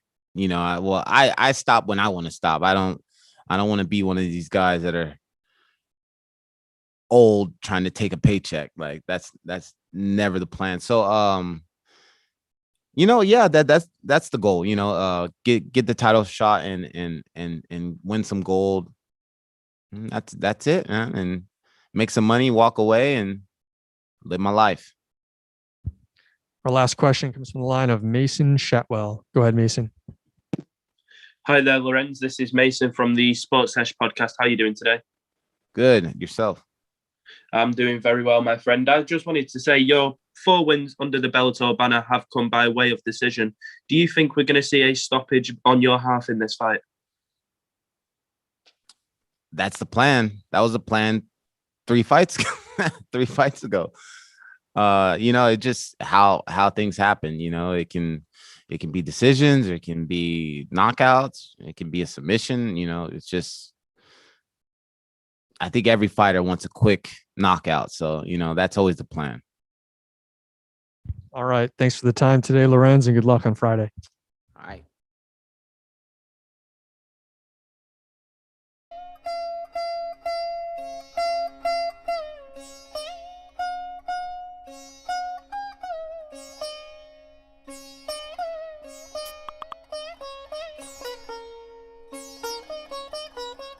Next up, we have Sergio Pettis.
We are now being joined by Sergio Pettis. Once again, we'll begin with a few questions from our media.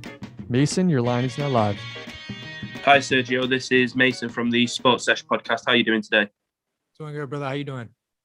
I can't complain.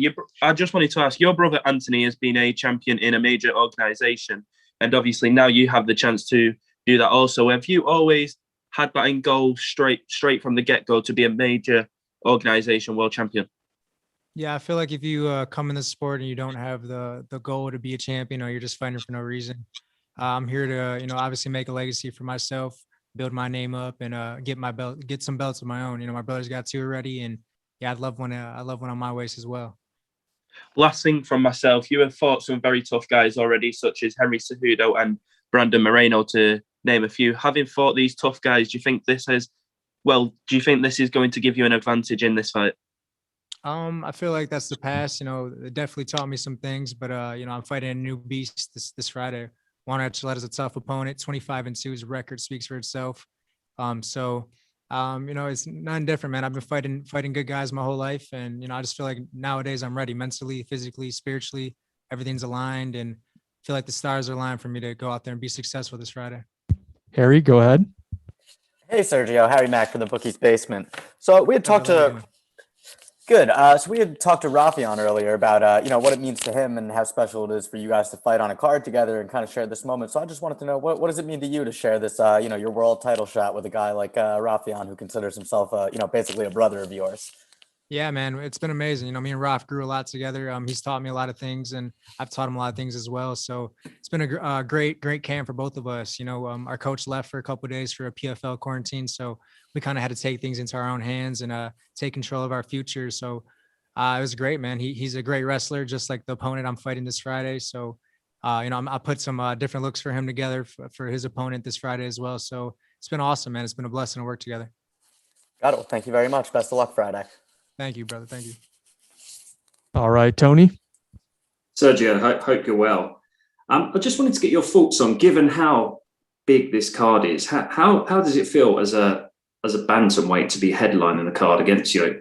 You've historically had the heavyweights and the light heavyweights really main event in cards. So the evolution of the smaller weight classes, I guess, how does that feel to be in that weight class and get the respect that you guys deserve?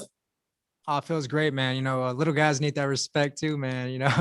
But it's awesome, man. It's a blessing. I've worked hard for this moment. This will be my 10th year fighting professionally. So it's crazy how fast time is flying, and to headline such an amazing card for Bellator, to get to, have a title fight as well. So it's everything I could ask for. This is a blessing. All the best of the weekend. Thank you, brother. Thank you. All right, Sergio, go ahead. Sergio. Hi, Sergio. This is Sergio from Fighter Path MMA. How you doing? What's up, Sergio? How you doing, brother? Doing well. Great name. I know. We talked a little bit about your brother Anthony. Obviously, not a whole lot of sibling duos have been able to capture world titles. What would it mean to you to be able to, bring that title back home and share a mantle with your brother Anthony? Oh, it'd be awesome, man. This is everything that I've dreamed of. I've wanted to get a title for myself, and to have a brother who has 2 titles already, it's that much more inspiring to go and get one for myself. To bring one home back to Milwaukee, to my team. I've been with my team for 14 years now. I started when I was 13, so coming up on 15 years, so pretty much more than half my life. It'd be awesome to get that belt for my coach, my teammates at home, my family back at home, and just for the Pettis legacy. And one last one from me. You talked about your team. Obviously, you have a teammate competing on this card as well with Raufeon Stots. What does it mean to you to have him here sharing the experience with you, going through weight cutting and all that stuff? Oh, it's awesome, man. It's always awesome to not suffer alone, so this weight cut, we both are going to go through a little bit of a hell tonight, but it's all good. It's been amazing. He's got me ready for this fight. I got him ready for his fight, and it's been a great duo, man. We've gone far together, and I'm excited to see the future for both of us. Gareth. Good evening, Sergio from London. Gareth A. Davis here. How are you? Doing good, brother. How you doing? I'm very well, thank you. We spoke to you the other day. You admitted that, well, not admitted, but you were quite plain about it, that it's probably the toughest fight of your career. He's got great momentum at the moment. You are with one of my great favorites in MMA, in Duke Roufus, who's an extraordinary human being. And I know he's been like a father to you. Without asking you your game plan, what's his game plan for you against Juan Archuleta? You know what? Me and Duke don't have game plans ever for fights, to be honest. We go out there and react. There's fights where I had some game plans for myself, and the fighter reacted so different. So I kind of got away from that. I feel like I just go out there, react, trust my instincts, trust myself, trust my body, trust that God is with me as well. So this one's just the same thing, man. It's against a tougher opponent, 25-2 Juan Archuleta, but same process. I believe in my process. It's amazing to hear that. And you're basically saying then that, and I think that's what makes you such an exciting fighter, that the most important thing after controlling the nerves and doing all your training is just being present in the fight. 100%. Yeah, being present every day, man. Every day in the gym, every day in the fight, every day in my life. It's very important, to be in the moment. I used to live in the past a lot, or live too much in the future, where I wouldn't be so focused on the present. I'd miss my present blessings. So, yeah, man, I'm very, very at the moment, very in the moment. We're all very excited. This is going to be an epic fight on Friday night. Thank you very much, and the best of luck. Thank you so much. Appreciate it. Santiago. Hi, Sergio. Greetings from Amsterdam, and thank you for the time. Thank you. Your Bellator debut was spectacular with one of the most violent finishes you'll ever see. I know that you have a lot of wins as a flyweight, but you look absolutely incredible at bantamweight. Can you feel that as well, Sergio, that this weight is so much healthier for your body and that you can give more action now during a fight? Yeah, 100%. Fighting at flyweight, I felt a little fragile. I'm pretty big for the flyweight division, walking around a little bit heavier too. And the older I get, the more my body's becoming more manly. I'm starting to not grow this way, but I'm growing sideways. So I definitely feel like I'm a lot happier as a person, a lot happier as a fighter. And when you fight happy, you do a lot better. Why isn't your brother yet in Bellator? Does he just want to challenge himself for 1 year in the PFL and then make the jump to Bellator? Having the Pettis brothers both in Bellator would mean a lot to Scott Coker, I think. Oh, that'd be awesome. I know Ant's got some goals over in the PF4 right now, and things, he's got to figure out some things over there. And I'm excited for him to see what happens for his future. And who knows, man, you might see him in Bellator. Ant's got a lot of fight left in him. Good luck on fight night, sir. Thank you, brother. Appreciate it. Patchy, go ahead. Hi there, Sergio. Yeah, I'm a big fan of both you and your brother. I think your brother's probably my favorite fighter of all time. And I just wanted to quickly ask you, because you just mentioned that you feel a bit stronger, you feel a bit better at 135. Can you explain, what the difference is between you now and the version of you that fought Brandon Moreno? Because I know you went 5 rounds in that fight, and this is also a 5-round fight. Like, do you feel like the extra 10 pounds, cutting less weight is going to factor into your performance? 100%. There's the weight cuts are not as tough on my body, which is helping my mentality a lot. Honestly, like I said, at flyweight, I'd fight fragile. I'd go out there, and the extra 10 pounds would do something to me. But like you said, I got experience with a 5-round against a tough Brandon Moreno. On top of that, the elevation in Mexico City is like 7,000 feet. So definitely learned a lot from my flyweight career. I learned a lot about discipline. I learned what it takes to fight at flyweight and to compete with those guys at high levels. So I'm excited to see all the stuff that I've been through in my career show out this Friday. I know it's been a little bit up and down, but I feel like I've learned a lot. Dylan, go ahead. Hey there, Sergio. Appreciate the time. Thank you, brother. Thank you. I'm just noticing per an older Instagram post of yours there, it seemed like, you were talking about the spiritual growth a bit earlier. Like you were talking about prior to the Mike Tyson show there, just being in a dark spot mentally, back-to-back losses at the time, but just getting some really just great perspectives from Iron Mike there. I'm wondering how much of that moment there was a catalyst for the present wave of success you're riding. Yeah, man, it was very important. On top of that, the guy has some strong weed. I was in a whole different world at the time, but just to hear, how, when you think of Mike Tyson, you think of this tough killer, and he is all that, but at the same time, he has a side of him that's very spiritual and very vulnerable, and I feel like a lot of us hide from that. We don't try to be as vulnerable just because we're scared of judgments. We're scared of, social media coming at you and attacking you. But, it just taught me that it's okay to be me. It's okay to have these feelings that I was having, and it's okay to sometimes go through those dark times to see better times. And, it's all just what you take from it, from the lessons you learn throughout your life. It could be negative stuff, but I feel like a lot of the stuff that I went through negative just taught me a lot of positive that I was able to take with me later on in life. And definitely learned a lot on that Tyson podcast, man. It was a very spiritual moment. I was high as hell, to be honest. Yeah, but you mentioned the high quality weed dynamic there. Are we expecting a fulfilled celebration here, or is it hard to facilitate that in the bubble? Oh yeah, it's definitely hard to facilitate that in the bubble, especially in Connecticut as well. So I don't know the rules out here, but yeah, man, usually after the fights, I'm very relaxed. I don't like to drink too much or smoke too much. I just kind of take in the moment, let my body feel how it's supposed to feel. It's a little beat up. So yeah, I feel like the older I got, the more I just kind of relax with my lady and just eat some good food. Simon? Hey Sergio, Simon Romero with Behind the Grind. I have two for you here, but the big question, something I can relate to is having a brother growing up. His name's Anthony as well, but Oh, and having similar interests. So talk us through what it's like having someone who truly is your best friend inside and outside of the cage. Man, it's been amazing, honestly. The things that I got to see with my brother have been amazing. You know, we've gotten to travel together, train together. We got to lose together and win together as well. So it's we've been through a lot of ups and downs together. You know, when I was younger, me and him didn't get along so well. I was very soft and very shy, where Anthony was the opposite. You know, he was very confident, very outspoken. And you know, he had to toughen me up. And I'm glad he introduced me to this sport. You know, we were in Taekwondo together. I saw him make his way into MMA. I was about 13 at the time. He was coaching my basketball team too. So, you know, it's a man of many talents. He was coaching my basketball team, had to stop to start his MMA career. And I just started training, man. It's kind of got me tougher. I remember my first practice holding pads for him, and he hit me in the stomach really hard, and I started crying. I'm like, oh man, I need to toughen up. You know, I'm ready to be a man, you know, a little bit tougher than who I was before. So it's been awesome, man. It's he's taught me so much in and outside of the octagon.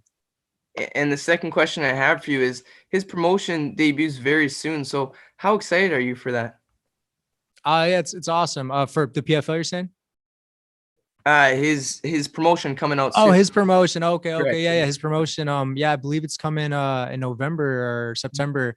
Very excited to see that. You know, we made our way up in the promotions with Duke Rufus. So to have these fighters have an option to fight locally is awesome. It's been a while for some promotions in Milwaukee. So it's about time.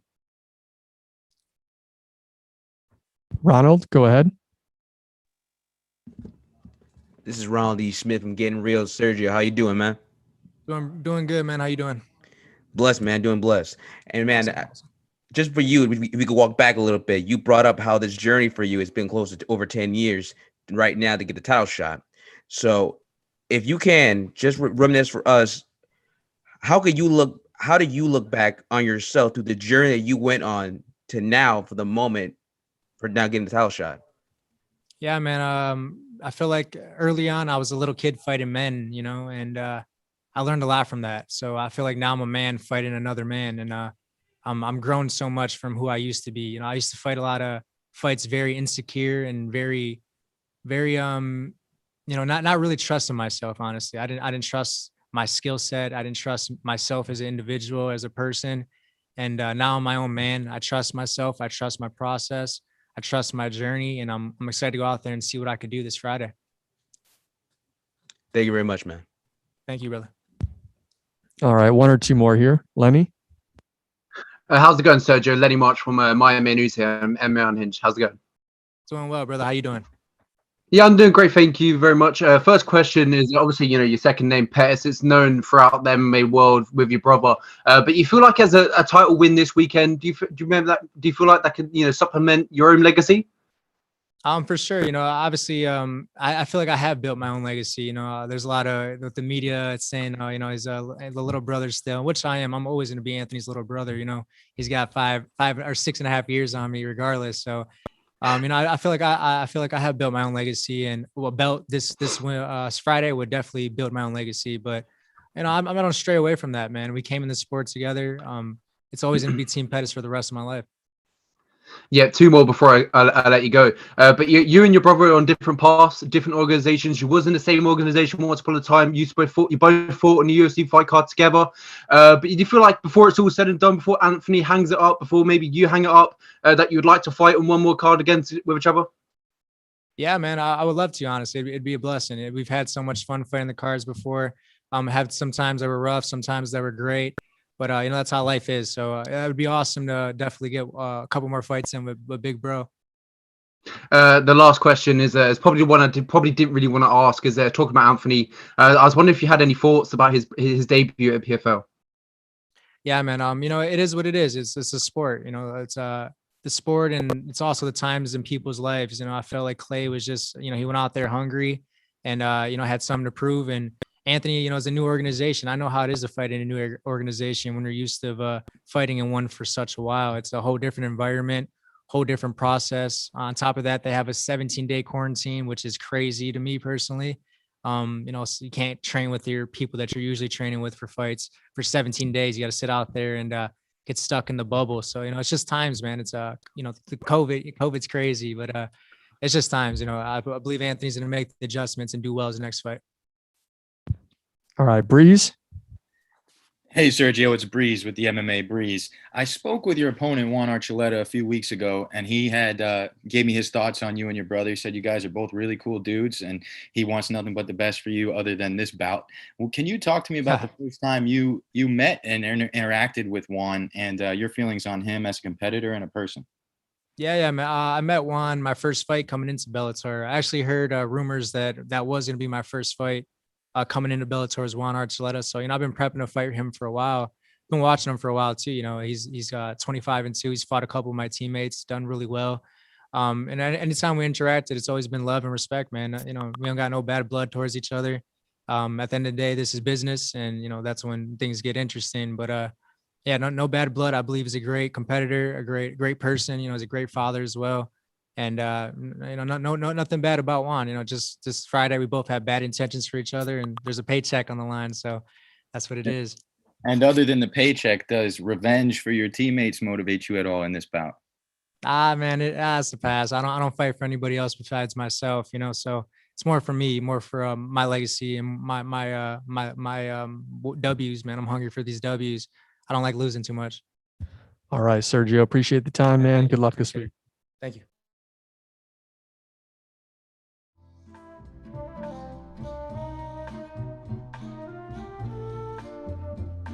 Next up is Jose Augusto.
All right, we are now being joined by Jose Augusto. We'll begin with a few questions from our media once again. Tony, your line is now live. Jose, hope you're well. My question was, when it comes to finding out that Yoel had pulled out from the fight, what position was you in terms of training, and also was there any hesitation to taking this fight? Você recebia ligação sobre lutar no Yoel Romero. Qual situação você estava em sua forma? Tipo, você estava treinando fora da forma, e também fale sobre se você tinha hesitação para aceitar a luta. Eu estava fazendo treinos de manutenção, não estava treinando forte, mas estava ativo. E quando eu soube que tinha a possibilidade de eu lutar, em momento nenhum eu hesitei. Já fiquei empolgado só de talvez. Então, quando eu tive a confirmação, foi uma das melhores notícias que eu pude receber. So I was in maintaining my conditioning. Wasn't training like I had a fight. I had just fought, so I was just I was active, and when I received the phone call, there was no hesitation whatsoever on my end. Even it was just when it was just a maybe, when it become for certain, it was the best news I've ever received in my life. Gareth, go ahead. This is Gareth A. Davis from London calling. Firstly, a question What's for up, Jose. Gareth? Hey, Jose, listen to this, and please translate it for him into Brazilian, into Portuguese. What's it like, Jose, to be sitting next to the sexiest pimp in the sports world? Fale sobre como você está sentindo sentando do o fashionista mais sexy dentro do MMA. O cara é um modelo, é um exemplo de estilo a ser seguido, cara. He's a model. He's like a style model. Philip Plein all day. Yes. I like your style, man. It's actually not Philip Plein. This is actually gifts from Triple C. Nice. He wears George Avenue of George, but I'm trying to take a step up above Triple C and go with Philip Plein. But go ahead. Let's get back to Jose. Yeah, Jose, I have a sneaking suspicion that you, in your mind, know you are fully capable of creating the upset on Friday night. Is that correct? Ela tem sentido que dentro da sua mente você está sem dúvidas que você pode fazer tipo virada do sul.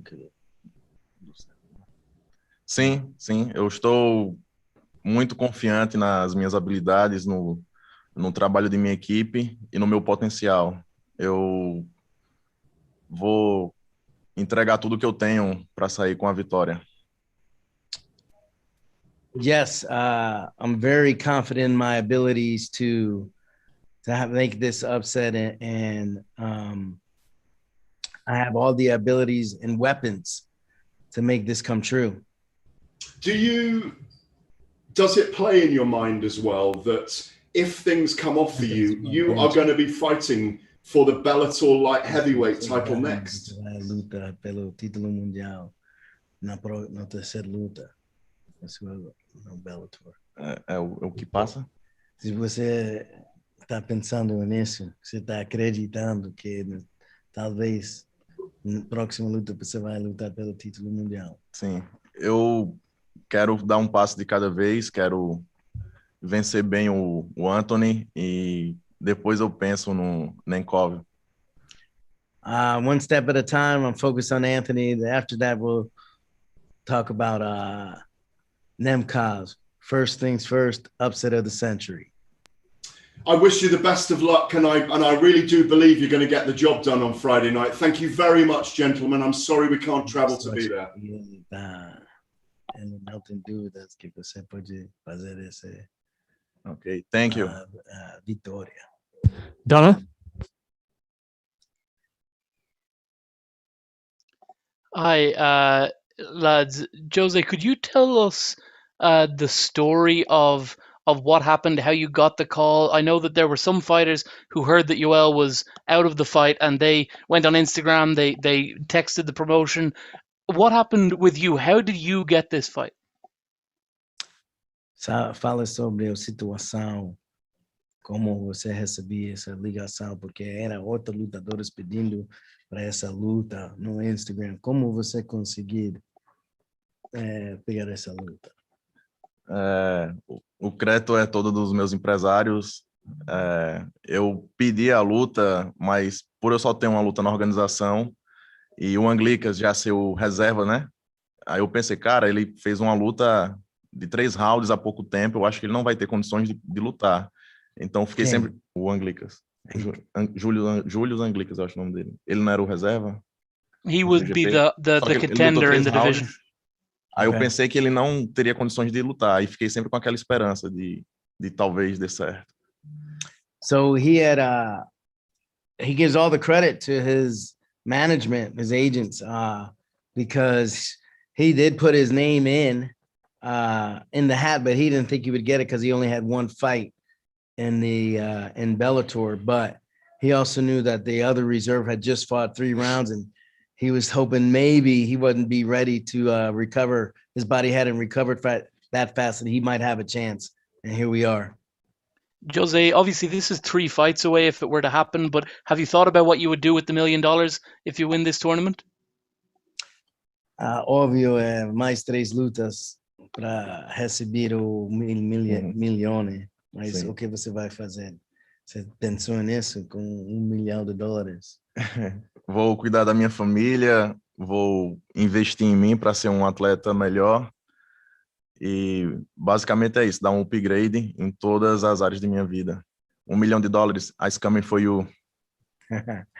He said, I'm going to provide for my family. I'm going to invest more into my professional career. Those 2 things. I'm going to upgrade in all aspects of my life. And I'm coming for that $1 million, baby. All right, we'll take a couple more here. Dylan? Hey there. Appreciate you guys making some time. I'm just kind of curious because I'm noticing Jose trains out of the Pitbull Brothers gym there, and just with Patricky Pitbull readying to compete just before Jose there, I'm kind of wondering how much that, I guess, galvanizes his competitive spirit and motivates him when teammates on the same card as him. Fala sobre tendo Patricky lutando antes de você. Como isso, o que isso significa para você como motivação, você entrar numa luta depois dele? Assim como foi muito bom aprender, ver, né, e viver essa semana da luta, ver como Patrício e Patrick se comportam, é uma aprendizagem para mim. Então, na minha primeira luta foi um pouco fácil, eu estava leve, só que eu fiquei ansioso, com vontade de sair da dieta, e para essa luta não, totalmente diferente. Eu estou focado, estou fazendo tudo certo agora, pelo exemplo que Patrício e Patrick dão. Então, hoje eu sou um atleta melhor. I feel like I'm learning because Patricky's here. The composure that Patricio and Patricky have before the fight. Before my last fight, I was a little bit nervous, although more of it came from wanting to be done with the diet. And this time, I don't have that anxiety now. I'm a lot more calmer. I feel more experienced, and I feel the good energy from having Patricky Pitbull here. Awesome. Thanks for the time, guys. All right, Liam. How's it going? This is Liam Zagarian with Everyday Fan Sports. Thank you guys for the time. And Jose, I just wanted to ask, what does it mean for your career to fight someone with the cachet and the respect in MMA circles like Anthony Rumble Johnson has? O que significa para sua carreira para lutar contra cara com os credenciais que Anthony Johnson tem? Eu estou bastante empolgado para escrever meu nome entre os grandes. Eu sei que isso aconteceria cedo ou tarde e estou muito feliz que seja cedo. I'm ready to put my name in stone. I'm grateful for this opportunity and won't be surprised by the result.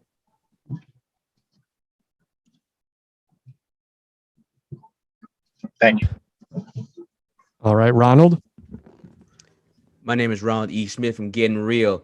The question I got is that this is going to be at this moment the biggest fight of his career. So I would love to know how does he not let the moment get too big for himself and continue the fight against Johnson?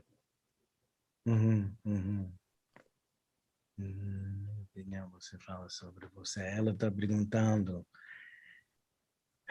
como você está sentindo lutando pelo o maior desafio na sua carreira.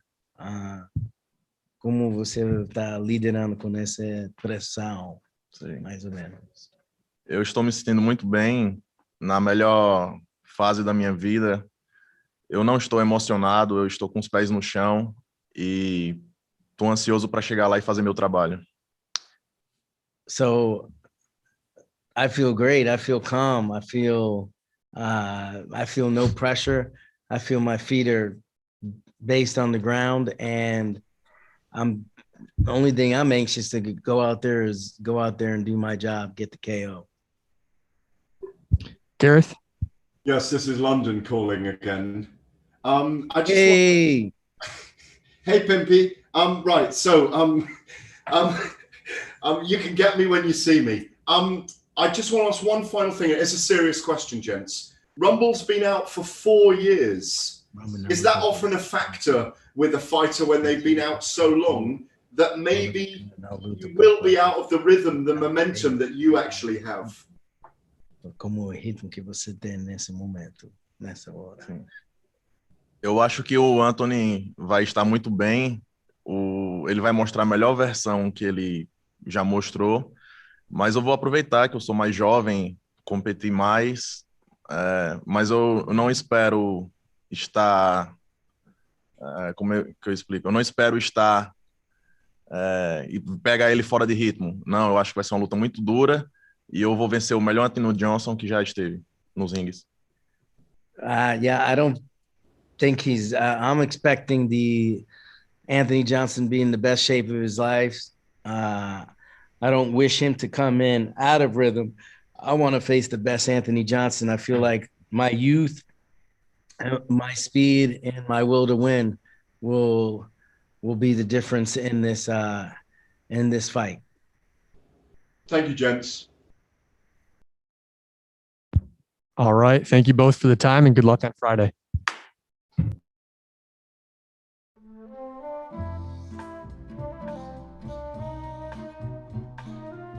Next up, we have Patricky Pitbull.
All right, if you have a question for Patricky, please press the raise hand button at the bottom of your screen.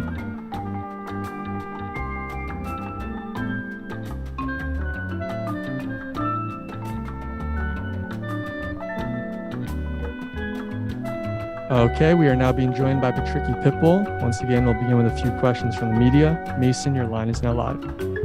Hello, Patricky. This is Mason from the Sports Sesh podcast. I hope you're doing very well today. My question for you is, in your last fight back in 2019, you were coming off a loss.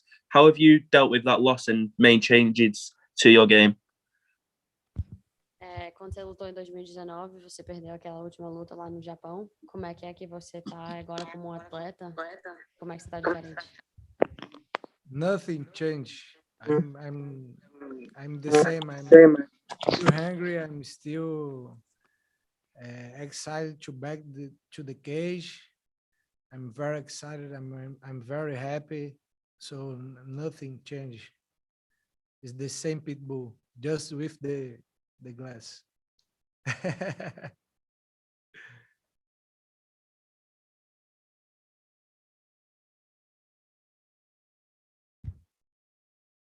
All right, Kachi. Hi there, Patricky. So your brother, since you've last fought in Bellator, your brother has gone on to win the lightweight belt. In your opinion, where do you go from here? Because obviously you're not going to fight him. So, in order to cement your legacy moving forward, what are your goals? What are your aspirations? Agora que, tipo, você tá na mesma divisão, seu irmão é campeão, o que você acha que vai acontecer? Tá mesmo na galera. Meu irmão quer deixar o cinturão vago, ele já falou que, mas deixa o cinturão vago com uma condição, que eu lute pelo cinturão. Então, eu acho que não tem muito que ser desvendado não, né? Agora é só o Bellator fazer as coisas acontecerem. My brother has said that he would vacate the belt, but he's also said, if I'm not going to fight for the belt, that he would be active in the division. Obviously, we can't decide that, but if, he's going to vacate the belt, then obviously me coming off this win against Peter, I would fight, whether it's Brett or whoever for the title next.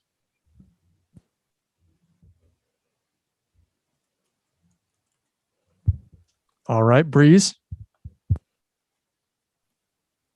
Hey there, Pitbull. It's Breeze with the MMA Breeze. So I know like you said, your brother is gonna vacate if you step up. How important is it for you to win your next matchup so your brother doesn't have to avenge another loss of yours? Como é que O final não. Como é que você tá se sentindo que tipo como é que é importante para você ganhar essa próxima luta? Porque senão seu irmão vai ter que lutar de novo contra alguém que já te venceu. Yes, Friday night is my opportunity to take the chance to fight for the belt. So this don't happen. This shit don't happen. I will make sure that I will fight for the belt after this win. So I'm ready. I'm hungry. I'm excited. Let's do it. Gareth. Good evening, Patricky from London. How are you? Good, my friend. How it's going? It's very good, thank you. Todo bem, todo bem. Can I ask you, first of all, did you watch Peter Queally's fight with Ryan Scope? And do you feel that this is going to be a very tough, very hard, durable fight? Assistiu a luta contra Peter Queally e Ryan Scope. Isso. E você acha que essa luta vai ser igual? Você acha que essa luta para você vai ser difícil? Yeah, it's the fight, man. Everything is possible, but I will make sure this shit don't happen. So it's another fight for me. It's another opportunity to take my chance for the belt. So I will do my job 100% perfect. Nothing changed my dream. Nothing changed my chance. Let's go. Nothing. I'm Pitbull. I'm hungry. Let's do it. Is there any danger, because Peter is not ranked in the top 10 of the rankings, the lightweight rankings, that you underestimate him in any way? Aquele ranking, você acha que tem mais pressão para você porque você tá e ele não?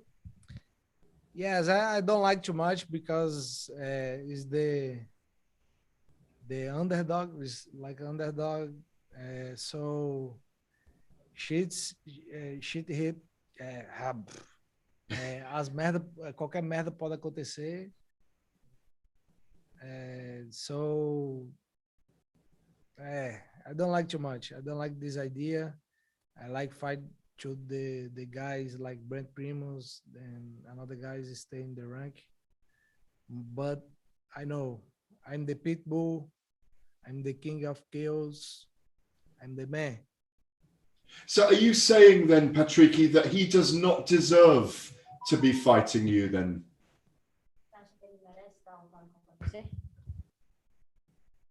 He talked too much. He have the opportunity because he talked too much. But maybe because he's from SBG or something like this. But I will smash him. I will beat him, yes.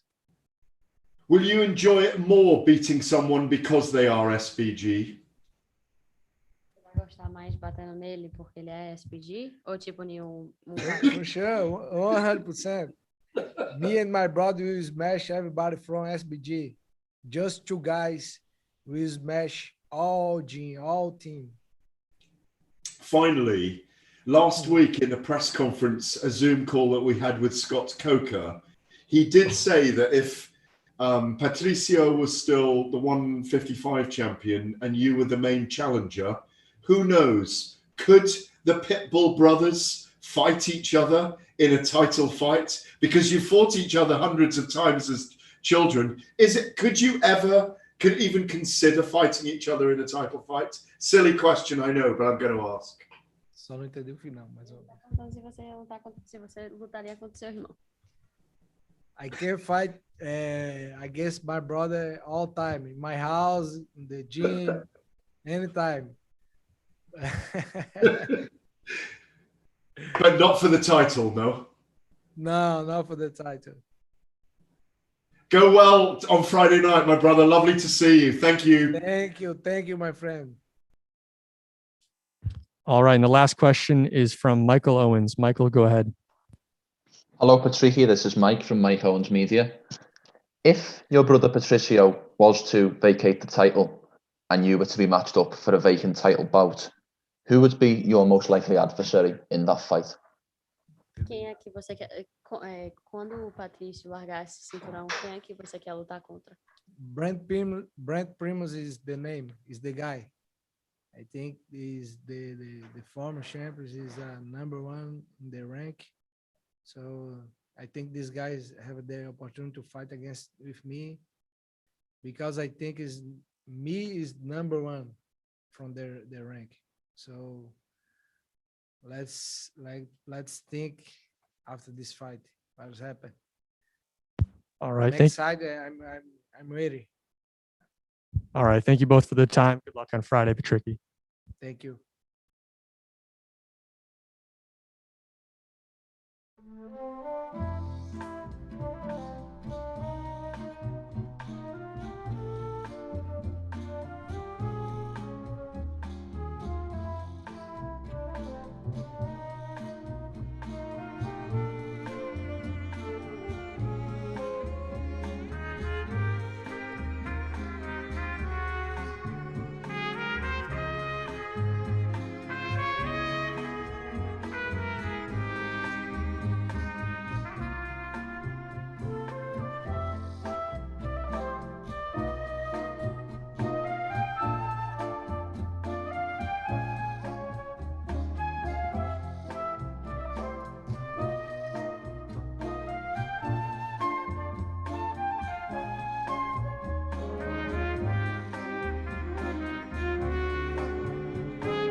Okay, we are now being joined by Michael Venom Page.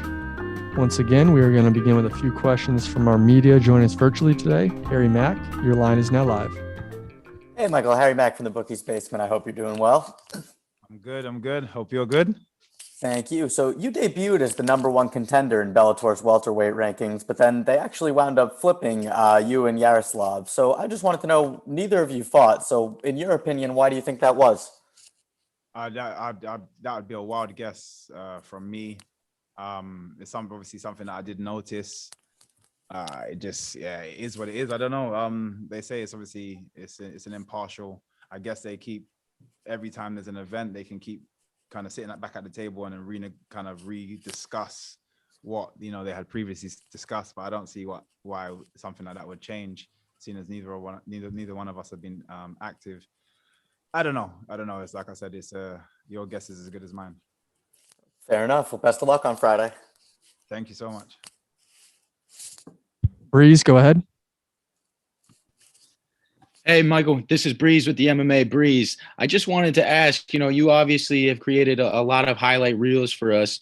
How are you looking to finish this next bout, and how would it be turn out ideally in your mind? Ideally, it'd be the fastest knockout in Bellator history. I don't get paid for overtime, so I want to go in there and just finish the job real quick. I'm gonna fight with a slightly different intensity level for this fight.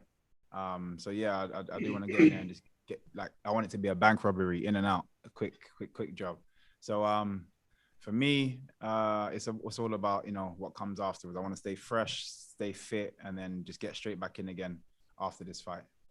Gareth. Good evening, Michael from London. How are you? I'm good, Gareth. How you doing, bro? I'm good, thank you.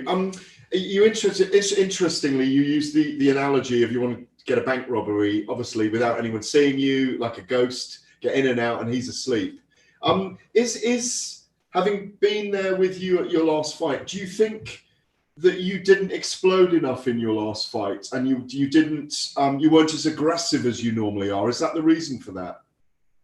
No, not at all. It's more based on the opponent I have in Derek Anderson for my wanted to doctor my style slightly. But in the last fight, I wish I could have exploded. I wish I could have shown you guys a lot more. But as I said, the canvas was extremely slippery. It's actually something I'm skeptical of with this fight. As the last Bellator, when I was watching, near enough every athlete that did a head kick fell on the floor. Their back leg slipped away. So it's something that I'm cautious of for this one, and I've actually taken precautions during training. We actually had to make our canvas slippery and doctor my style to see if I can, kind of cope and adjust and still be MVP. So I've made those adjustments just in case, but hopefully, I go in there and the canvas is nowhere near as slippery as as it was, and I can actually be myself. Are you ever allowed to go in and put your feet on I know it's COVID, so you're probably not at the moment, but generally, are you allowed to go and test the canvas before you fight? Yeah, of course, but it differs. So you can go in there beforehand when it's dry and nothing's happened, no one's cleaned it or they cleaned it prior. But when there's bodies and there's sweat and people have been rolling all around it, and then they spray it again to clean it and so on and so forth, it gets, sometimes there's just random patches where that it just feels like an ice rink in there. And like I said, it was the main card that I watched. So I'm assuming, again, from the bodies and the people that were in there prior, that's the reason why, people are falling over and slipping still. But there is definitely something that they're doing. I mentioned this years and years ago, I think when I fought Nashon Burrell, and because again, I couldn't explode as well as I would have liked to in that fight. And I think it was probably about a year later that one of the Bellator staff members actually said they went into the cage and they realized, it was something that they were spraying on the canvas, and that's why it was slippery. But it took them ages for it to kick in. So I feel like it would probably be the same thing, regardless of me saying these things and regardless of the evidence there of people slipping. And I think it's just a bad look on, for their own athletes. I feel like they should try to, you want your athletes to look the best they possibly can. So this is something that they should look into. Not completely overlooking Derek Anderson, because obviously everybody's a competitor in there. Will you be looking to be calling out to fight the winner of Douglas Lima and Amosov if you get through this on Friday night? Honestly, I've switched off. I don't care anymore. I've been calling him out ever since my fight with him. Obviously, I'm not entitled to have it straight away. Fair enough. But I've been very active, and he's had, 2 fights? This being his 3rd fight. I've had 4 or 5 fights. I don't even know.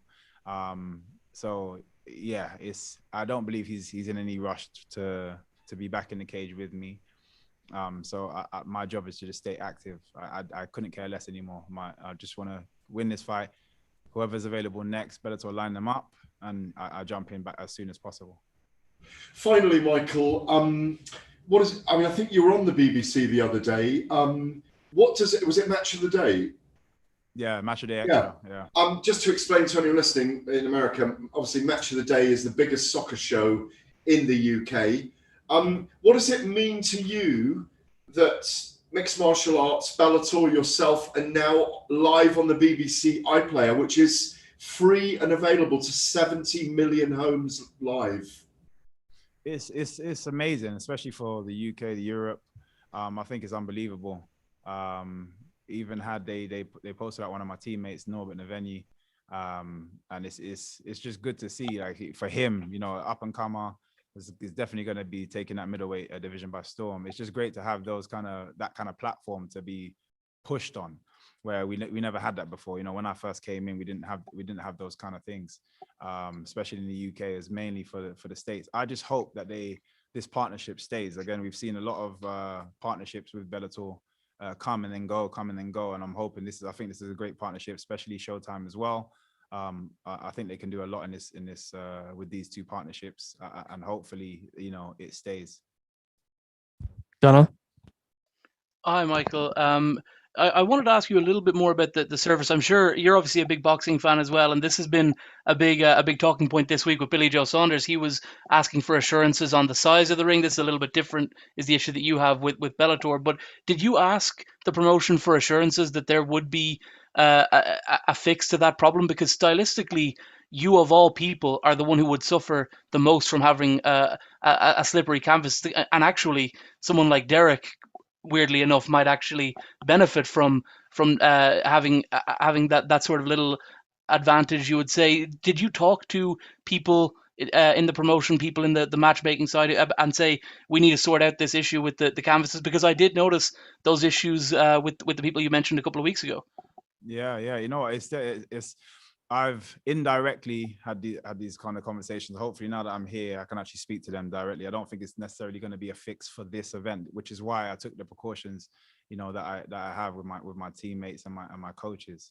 I actually feel it's ridiculous that I even have to do things like that, making my own canvas slippery, which is incredibly dangerous, by the way.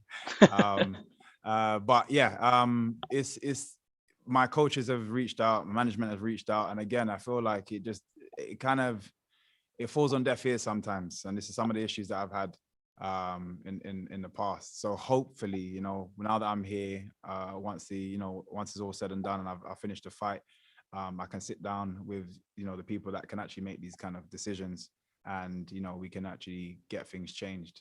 Because as you say, for my style especially, it just does not help. And I love putting on a show. I genuinely cannot do, as you saw in my last fight, I turned into like an everyday MMA fighter. My guard was up. I was plodding around the place. Mm-hmm. I still managed to find the win, as you do. That's my mentality. You got to figure it out. But I would prefer to fight with all my tools intact, being able to utilize them all. This is your first time back in the States since that fight with Douglas Lima, although atmosphere-wise, it's probably going to be more like you're fighting in Japan, I would imagine, because there's no fans in the building. I've watched a lot of your interviews recently. You were on the Energized show the other day. You were on you had a big long interview on your own YouTube channel. I suppose it's worth asking point blank, straight up, are you happy with Bellator? At present, no. But it's not something that can't be rectified. Like I said, I'm happy to have a conversation. And I deal with. I'm very forward, and I'm very honestly speaking. So I've had there's been numerous amount of issues that I've kind of seen on Bellator that I'm not happy with. But I genuinely believe, and I had a conversation with a good friend of mine. I genuinely believe it's because I'm a fan of Bellator. You know, I feel take myself out of Bellator, whether I'm a competitor here or not. I genuinely believed in that show, in the organization, in what they're doing, what Scott Coker has been doing up until recent times. This is why things are kind of being a bit more irritable. So again, these things can be changed very quickly with just a simple conversation. We sit down, have a conversation, even if it's just a case of just me getting it off my chest to these people, and then just moving forward. But I like the staff here and everybody that are here in the back office that you guys don't see, you probably all know, but you don't see like on camera. They're all amazing. They're all great. They look after us really well. But then it's just certain things that I see for the promotion that I feel like they could just be better. Damon Martin.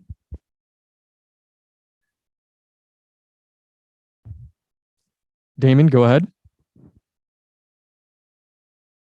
Hey, Michael, in terms of what you're talking about, like your complaints, things that are going on with Bellator, can you get a little bit more specific in terms of the promotion side? Is it just you personally, or is it the organization as a whole as what you're seeing right now?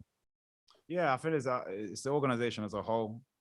Again, I'd prefer to have the conversation with Bellator first. Again, I've already kind of said my piece in my, a few interviews that I've had. I prefer to have a conversation now that I'm here. Have a conversation with the guys at Bellator, and then from there, if I still feel away, you'll definitely hear about it. Because like I said, I'll say how I feel it, and that's always been me. Most of the time, I've been happy because everything's been going really well. But a few things I've noticed for just the promotion, not just personally, but just for multiple different for competitors and athletes that are on our show.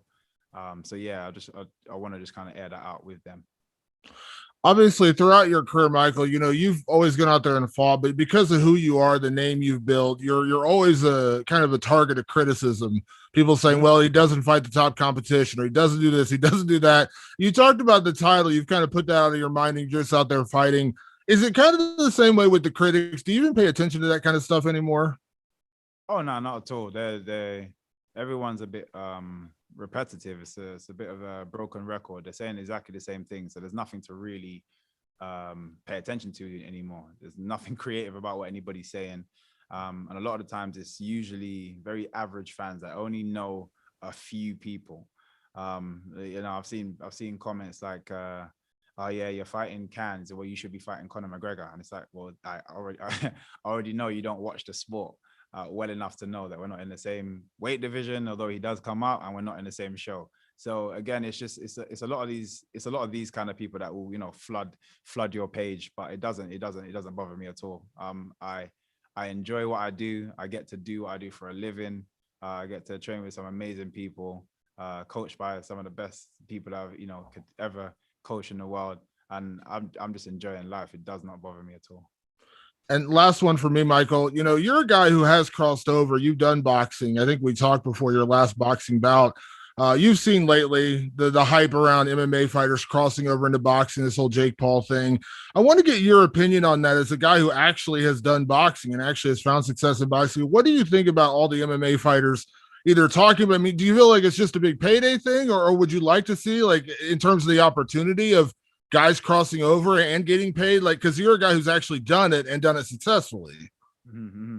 Yeah, no, it's definitely for the most part of recent, especially the more high profile fights, it's definitely a big payday.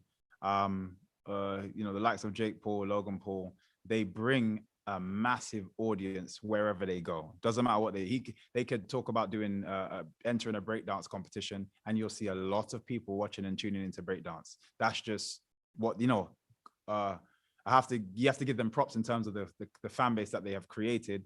And again, now that everyone's kind of interested in combat, which is technically good, it's a good deal for a lot of up and coming athletes. They could be headlining on a show, and you have credible athletes underneath them that will now be seen by a lot of new fans, and it's great for them. And like I said, it is definitely a payday. In terms of like the opponents that are going over to fight, that's a different question. I feel like there could be better opponents, a bit more. I find there's a lot more MMA fighters that are better at boxing that could be going over and doing the same thing, but maybe not have the same, maybe not make the same noise, or again, because it's all about numbers. So we'll see. Hopefully, you'll see a few more credible MMA fighters that are actually good with their stand-up as well, that can go over and actually make an actual impact. Giancarlo. Hi, Michael. Hope you're doing well. This fight is a catchweight bout, and we also saw like Paul Daly and Smile Masi fight in their catchweight bout. Are these kind of fights appealing to you, or would you be even open to moving up to a middleweight in the future? Maybe in future. I'm happy down here now. I'm just glad I get paid enough money to pay my opponent to just shut up and take whatever weight that I want. And final one for me, assuming you're able to get past in this fight, get the win, and Scott Coker were to sit down with you and offer you the title shot against the winner of Amosov and Lima, how do you see that fight playing out? That fight? You say that their fight playing out? Or their fight. Yeah. So their fight. Yeah, you know what? Amosov, as everybody's seen, he's an amazing athlete, man. He's very well rounded. Great stand up. Great, great takedowns, great takedown defense, as we've seen with the Logan Story fight as well. It's a difficult one. I feel like he's a bit too undersized for Lima. I feel like he's going to struggle to take Lima down. Again, due to the size and Lima's strength, and because of the height difference, he's going to have to be a bit more in the pocket, which means he's going to be liable for those leg kicks as well. I think if he does get Lima down, Lima's got an amazing butterfly that he's caught everybody bar Rory McDonald with. So keeping him on the floor is going to be difficult. So in my opinion, I think it goes more to it sways more in Lima's favor. But it doesn't take anything away from Amosov. I think I genuinely believe he's a great mixed martial artist altogether. All right, last one here, Nick. Hey, Michael. Considering all that you've done in Bellator, you've been in the promotion for about 7 years. I believe you have a 14-1 record in Bellator. Is it kind of surprising that you have yet to fight for the Bellator welterweight title? Yes, yeah, definitely. It is what it is. My journey is my journey. It's gone the way it's gone. There's been chances. Don't get me wrong. Obviously, even just being in the tournament, it was because I lost. I had a chance to win the tournament and actually fight for the belt as well. I was one fight away from that. It is what it is. Everyone kind of falls on whatever path they fall on, but hopefully that will turn around. In fact, that definitely will turn around this year. And I know you said earlier you're not too worried about getting the winner between Lima and Amosov. If it happens, it happens. But you're not going to get on the mic and call for that. But do you expect that to happen? Because you're ranked number 2. They're ranked, obviously, the only 2 fighters above you in the division. Is there any other option if you get past Derek Anderson? Well, yeah, there's definitely options. Like I said, everyone's got numbers next to their names now. If Lima does take too long to want to defend that title again, then Jason Jackson's there. If Amosov has just lost the fight, then Amosov is there. There's loads of people. There's loads of guys that are still in the division that are all heading in the same direction, chasing that title, and that are great fights. So I just want to stay active and stay busy. Thanks for the time, Michael. Good luck on Friday. Thank you.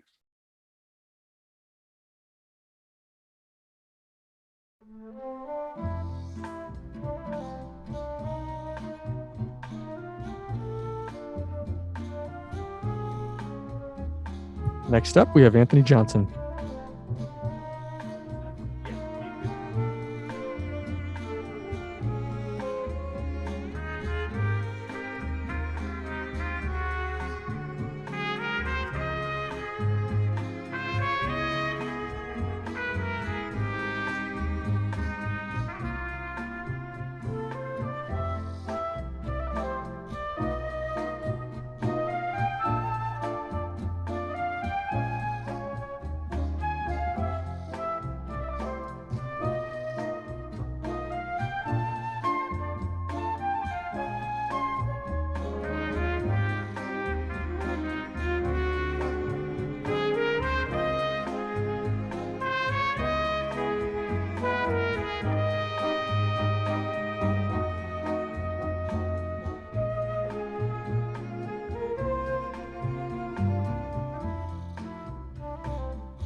All right, we are now being joined by Anthony Johnson. Once again, we'll begin with a few questions from our media. Damon Martin, your line is now live.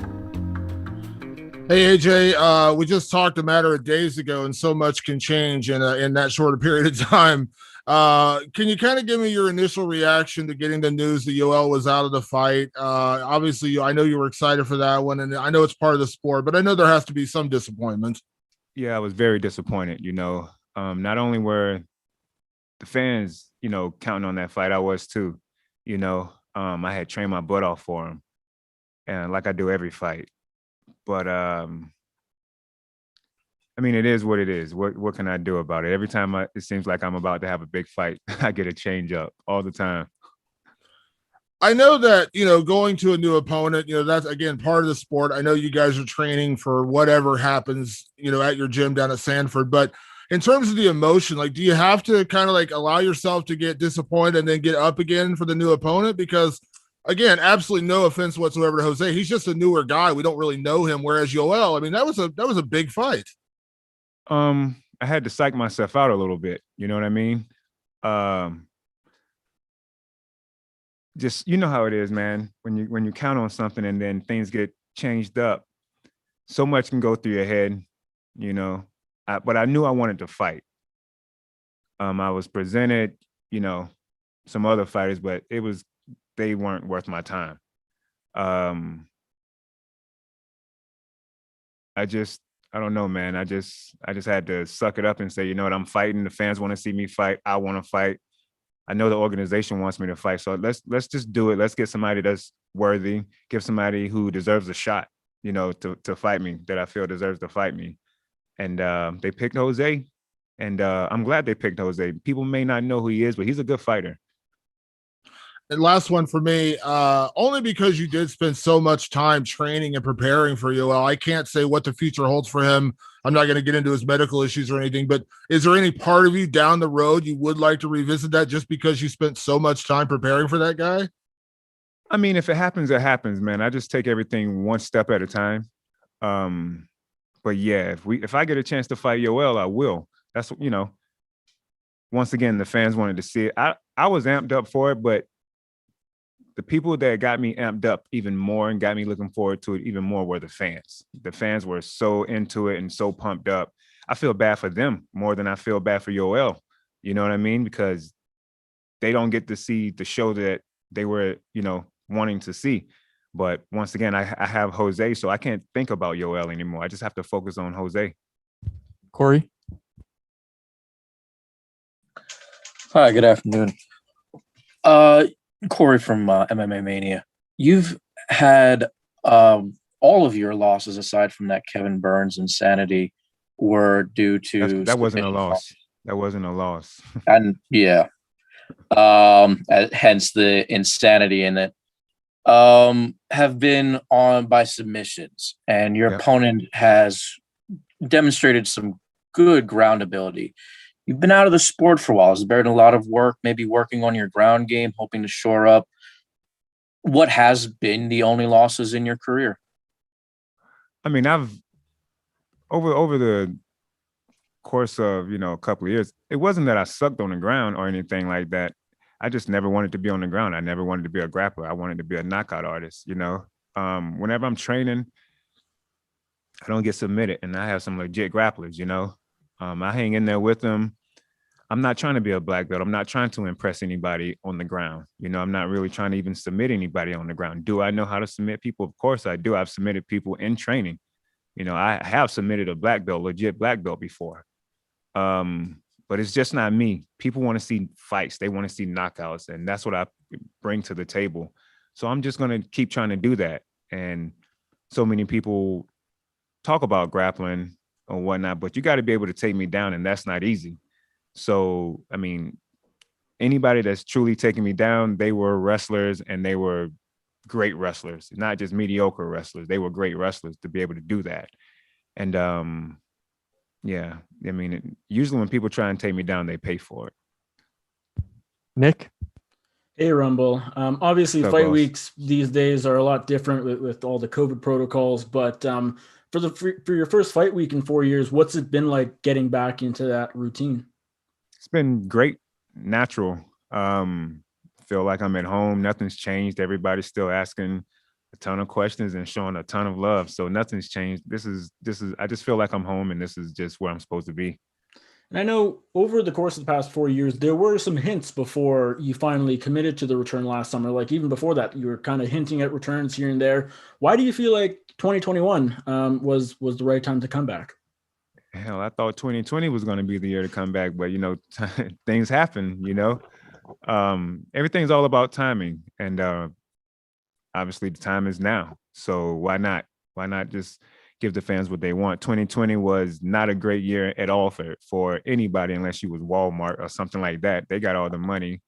Fighters didn't get to perform, in front of crowds like they wanted to. The excitement just wasn't there. It wasn't there for a lot of people in a lot of sports. But 2021 is changing. It's turning around for the better. So why not, man? I feel like this is just, about to be fun. So I want to have take place in it too. I don't want to wait till 2022 to fight. I'd rather do it right now. Donna? Anthony, we talked to Corey Anderson before his fight, and he was pretty adamant that he believes he is a member of the best 205 division in the world. Do you agree with that assessment? Is Bellator's light heavyweight division better than anywhere else? I feel like that 100%. I feel like that 100%. Corey and I have faced the best of the best. You know what I mean? We've been through the ringer. We've, been at the top of the food chain, and we know where we stand compared to everybody else. And I'm not saying anybody else suck. I'm not saying that at all. Everybody that's in the 205 division, no matter what weight class they're in, they're legit. If they're in the top 5, I feel like they're legit. But I just feel like we have the best, and I won't deny that. I won't hide it. I'll say it anywhere to anybody. I challenge anybody to it. I think we have the best fighters right here in Bellator. You've been out of the cage for quite a long time, but you haven't been away from MMA. You were involved in BKFC a little bit behind the scenes, and we've seen you on camera quite a bit. You've been big. You've been heavy at times. It looked like maybe you were going to come back at heavyweight. How'd you find getting down to 205 this time? Well, yeah, I was fat and happy, man, when everybody saw me in front of the camera. You can say it. It's okay. I'm not offended by it because it's true. The journey's been fun, man. The weight has come off over time. Just consistency and eating right and staying in the gym and just living my life, man. Everything's just been working out, coming down to 205. I feel better now at 205 than I did whenever, I was in my early 30s. I'm 37 now, and I feel better. I also feel like my body's changed for the better. Everything right now is just going smooth, and I'm gonna make sure I keep it that way. So it's been fun so far. Santiago? Hi, Anthony. Greetings from What's up, Amsterdam, and thank you for the time. No Sanford problem. MMA fighters have been getting a lot of success lately. Can you feel this in the gym as well, Anthony? That the confidence level is very high and everybody is working passionate towards winning fights? We've always been that way. With our fighters, even before we became Sanford, a lot of us are still together over the last 10 years. The energy is there. The athletic ability is there. The coaching is there. We hold our heads high, even when we lose, but we're not used to losing. Everybody's used to winning, and we're going to make sure we keep it that way. But you can definitely tell whenever you walk in that gym that there's a bunch of killers in there and hard workers. And then last one for me, of course, I have to ask you about the Dutch master, Henry Hooft. How Henry important has Henry Hooft been for your career in general? And how important was Henry for your preparation to this comeback fight? For MMA, Henry's the most important person to me.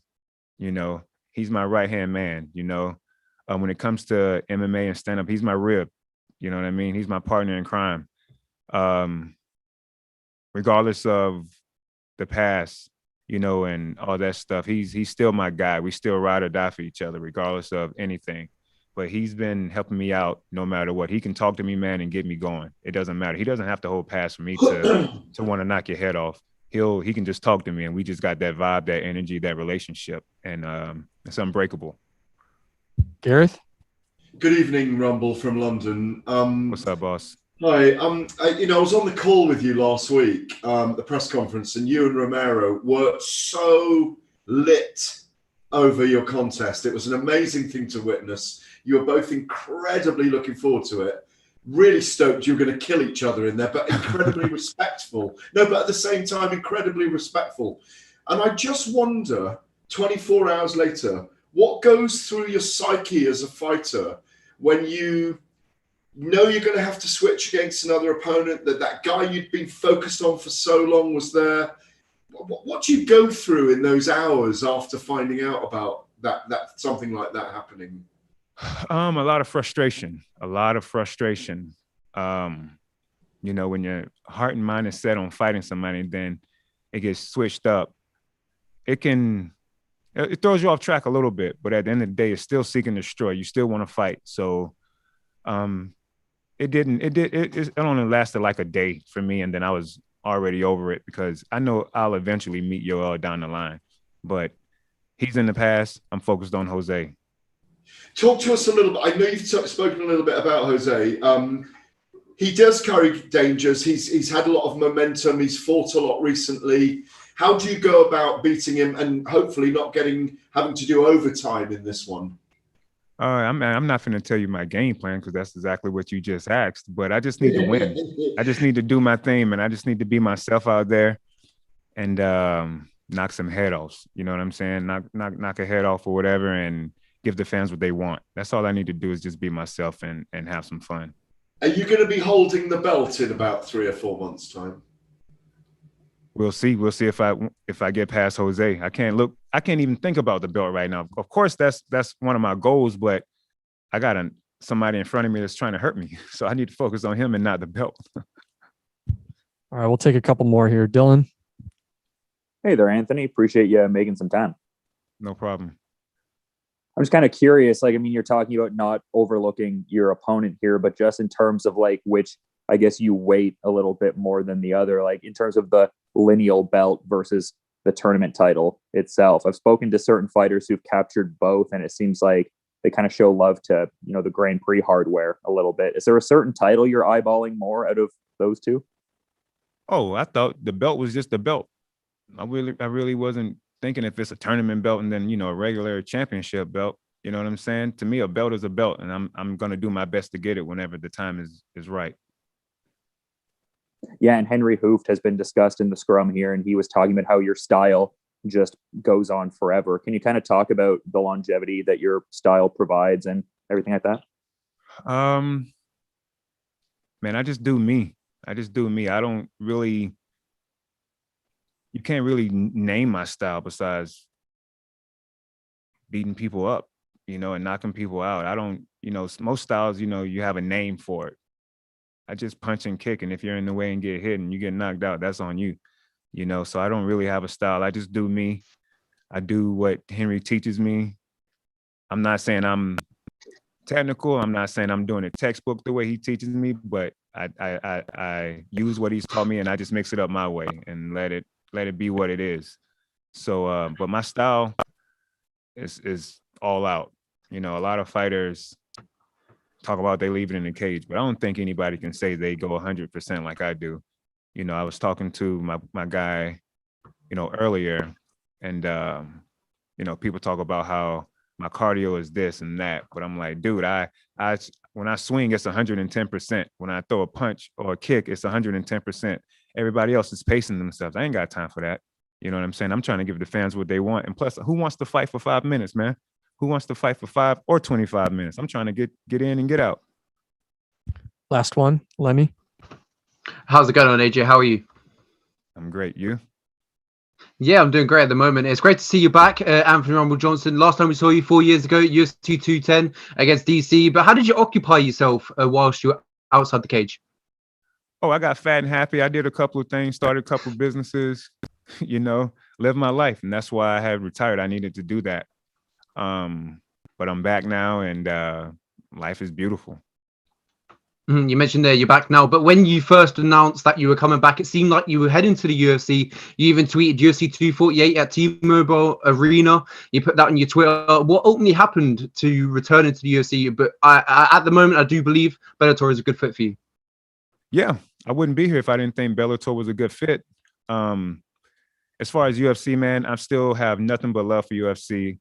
They're a great organization. I've made my mark there already. So now it's time to make my mark somewhere else and do great things here. And I am very grateful and blessed that Bellator and Scott Coker are giving me the opportunity. So I'm gonna embrace it and just do what I do. All right. Thank you very much for the time, Anthony, and good luck on Friday. Thank you, man.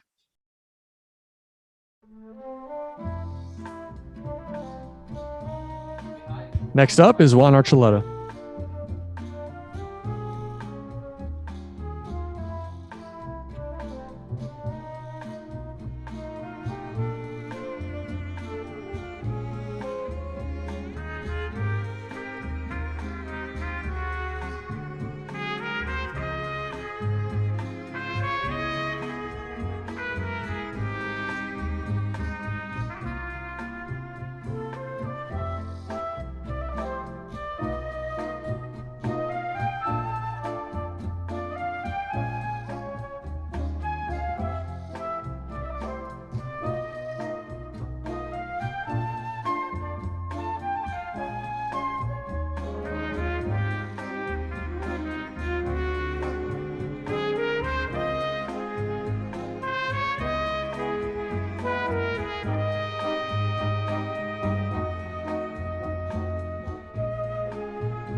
We are now being joined by Juan Archuleta.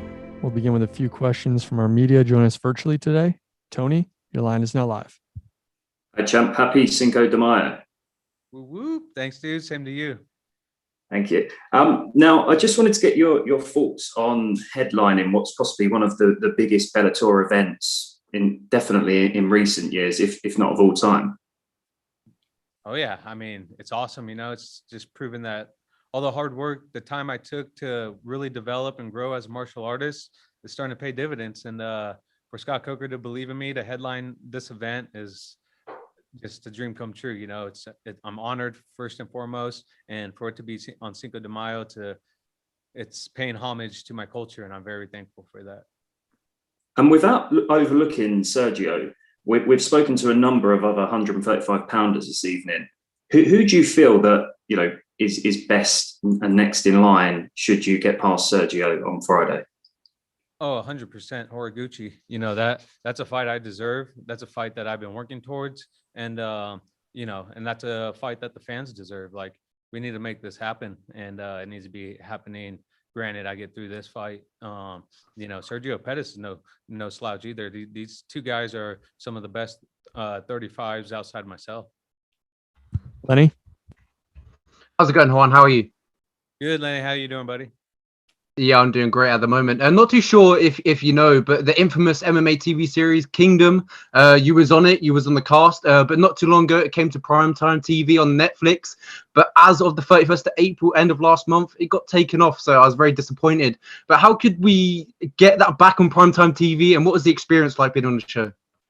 I think it's a dead deal. Like, I don't think it's coming back on anytime soon. But it was obviously a great show, and something that fans got to see a side of, like addiction and things that were very authentic in real life, that happened in real life, that we're seeing unfold in front of our eyes, got to be played in a Hollywood movie. And actors got to experience that, like walk with fighters that had these problems, and that's why it was so real and compelling to MMA people, because they felt for them. It drew their attention. They really understood what they were going through. And so for the MMA community to have those stories be told and it possibly be your story, I mean, it was heartening and very well put together by Byron Velasco and the crew.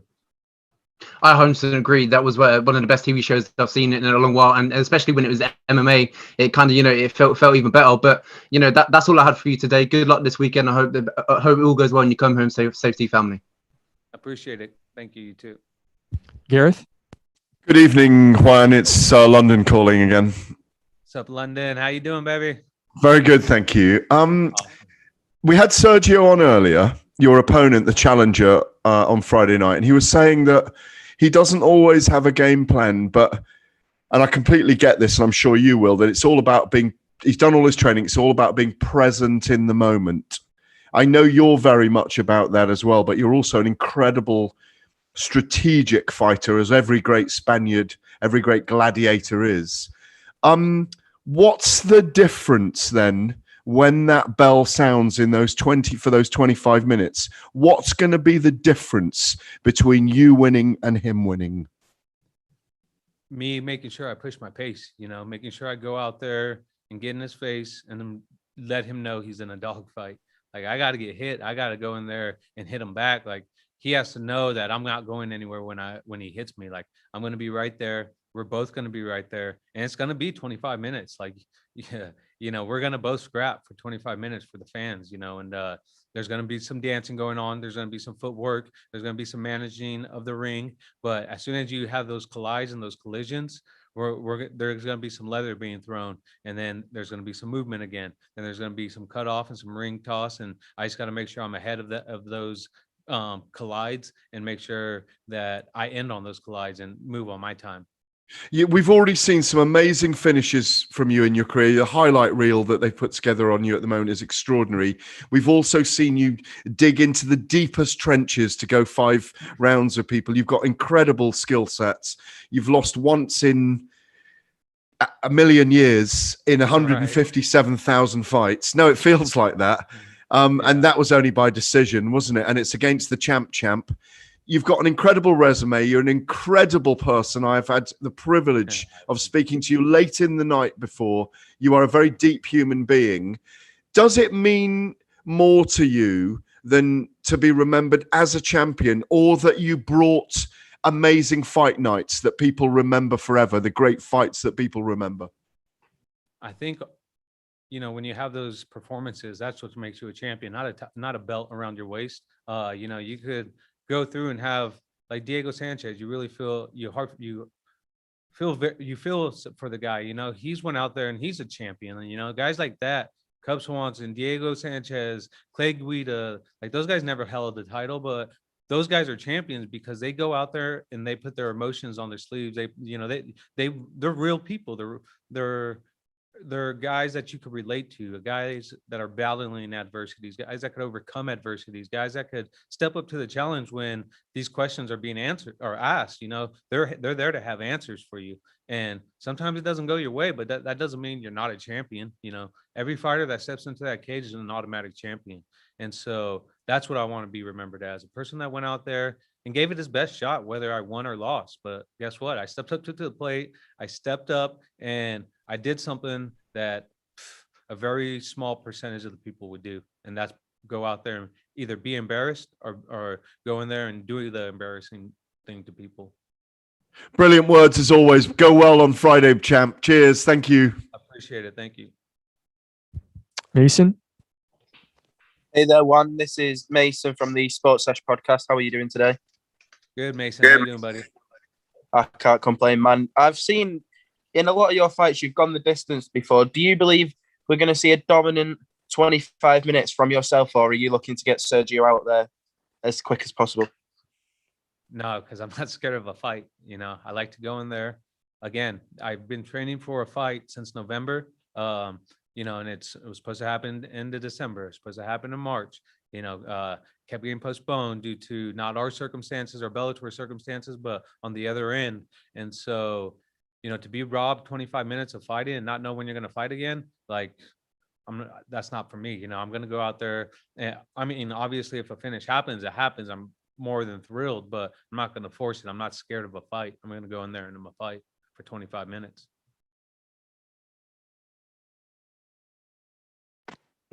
As we know, Sergio is a very tough guy. What skills do you possess that will win you this fight?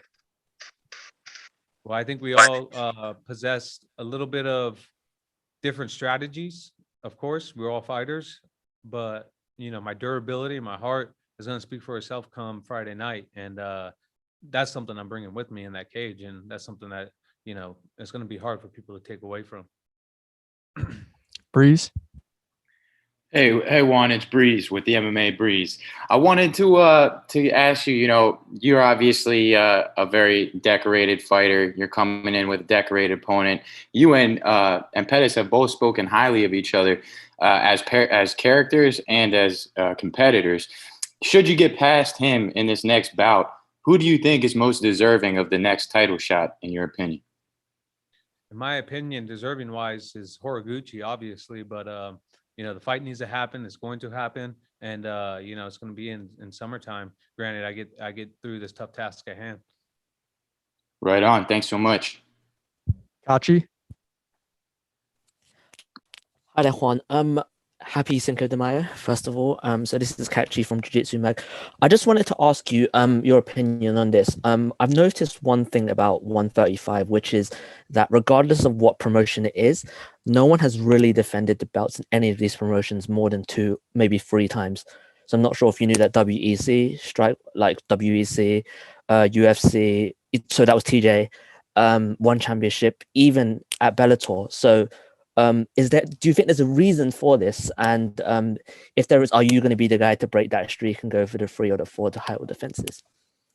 I mean, I never even knew that. So congratulations on you on seeing that. Like, that's a really good statistics. But I mean, yeah, that would be awesome, of course, and I think the reason why is it's just an evolving sport. You got so many guys and so much talent there, and just the athletic capability of some of these lighter weights is just phenomenal, right? I mean, you go in there and it could be anyone's night, whether you get caught in submission, get slept, whether it's a decision, bad call by the refs, bad call by the judges. It's just like, you never know what's going to happen when you go in there. So that's pretty cool. Like, good job on you. Yeah, I just wanted to quickly ask you as well. Like, I know one of your losses has come to Pitbull. Is that are you even thinking about that 145-pound division? I mean, you coming down, you said that this is obviously not the easiest weight class for you to make, even though you're comfortable here. Are you looking for that in the future? Is that maybe that's the reason that you might not make that 3 or 4 title defenses here? Like, are you looking at that 145-pound belt as well? I think he's going to be coming down if he gets through AJ, and I think that'll be a cool matchup because, to get the rematch for 1, and then for 2, I think that solidifies me a little bit better into having the rematch that I'm well deserved, just because of the things that happened that were outside of our circumstances before the fight. And so I think we owe it to the fans to put on a real fight and, not start off in the 4th round as the first round should have been. So, granted, we both take care of business, lead up to the fight comes, but who knows, man? You never know. Things, like you said, 135 is a mysterious division. Nate? Yes, sir. Meditation is seemed very important for you for this fight camp. The Soma Dome appears to be a big part. Can you take us through what you've been visualizing during your meditation? Oh man, yeah.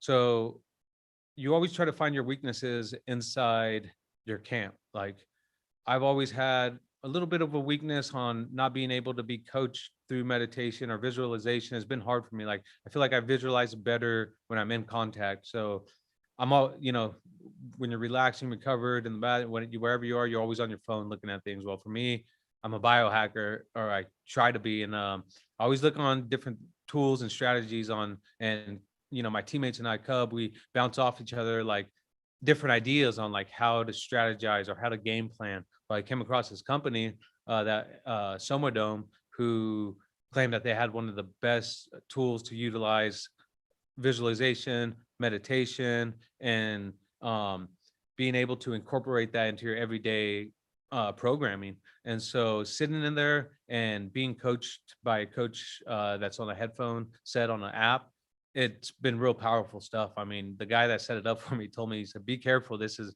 very powerful. I'm like, yeah, whatever, man. Like, and it brings out your deepest insecurities. It brings out realized visualizations that you're dreaming of, and it makes you dream of it at night. It's crazy. It's like you're subconsciously thinking about it in your dreams when you're just driving, and then when you're at practice, you're thinking about combos all the time, thinking about while you're in there meditating, you start thinking about the fight and how it could play out, how many different ways, what strategies they could come at you with, and then all of a sudden it consumes you, and then all your insecurities are brought to the front of your brain, and it's been a very helpful tool to face these fears and come into this fight knowing and the unknown, and there's still going to be an unknown, right? But like accepting that and knowing that it's okay.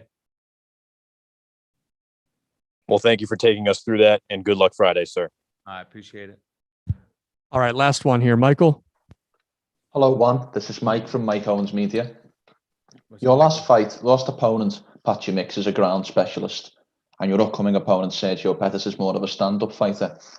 I'd just like to know what your opinion is on fighting such contrasting styles back to back. Yeah, it's awesome. I mean, I deal with that in the practice room all the time. You got Brian Ortega, you got TJ Dillashaw, Cub Swanson, Georgie Karakhanyan. I mean, you got a real group of guys that have different strengths and weaknesses in their games, and to be able to deal with that every day and then go into fights like that, you're like, man, this is not what I expected. Like, this is awesome. So obviously there's scary moments in there, and you get a little buzzed or you get a little controlled and you're worried about it, but it's not positions that I haven't been there before. All right, Juan, thank you very much for the time today, and good luck on Friday. Thank you, guys.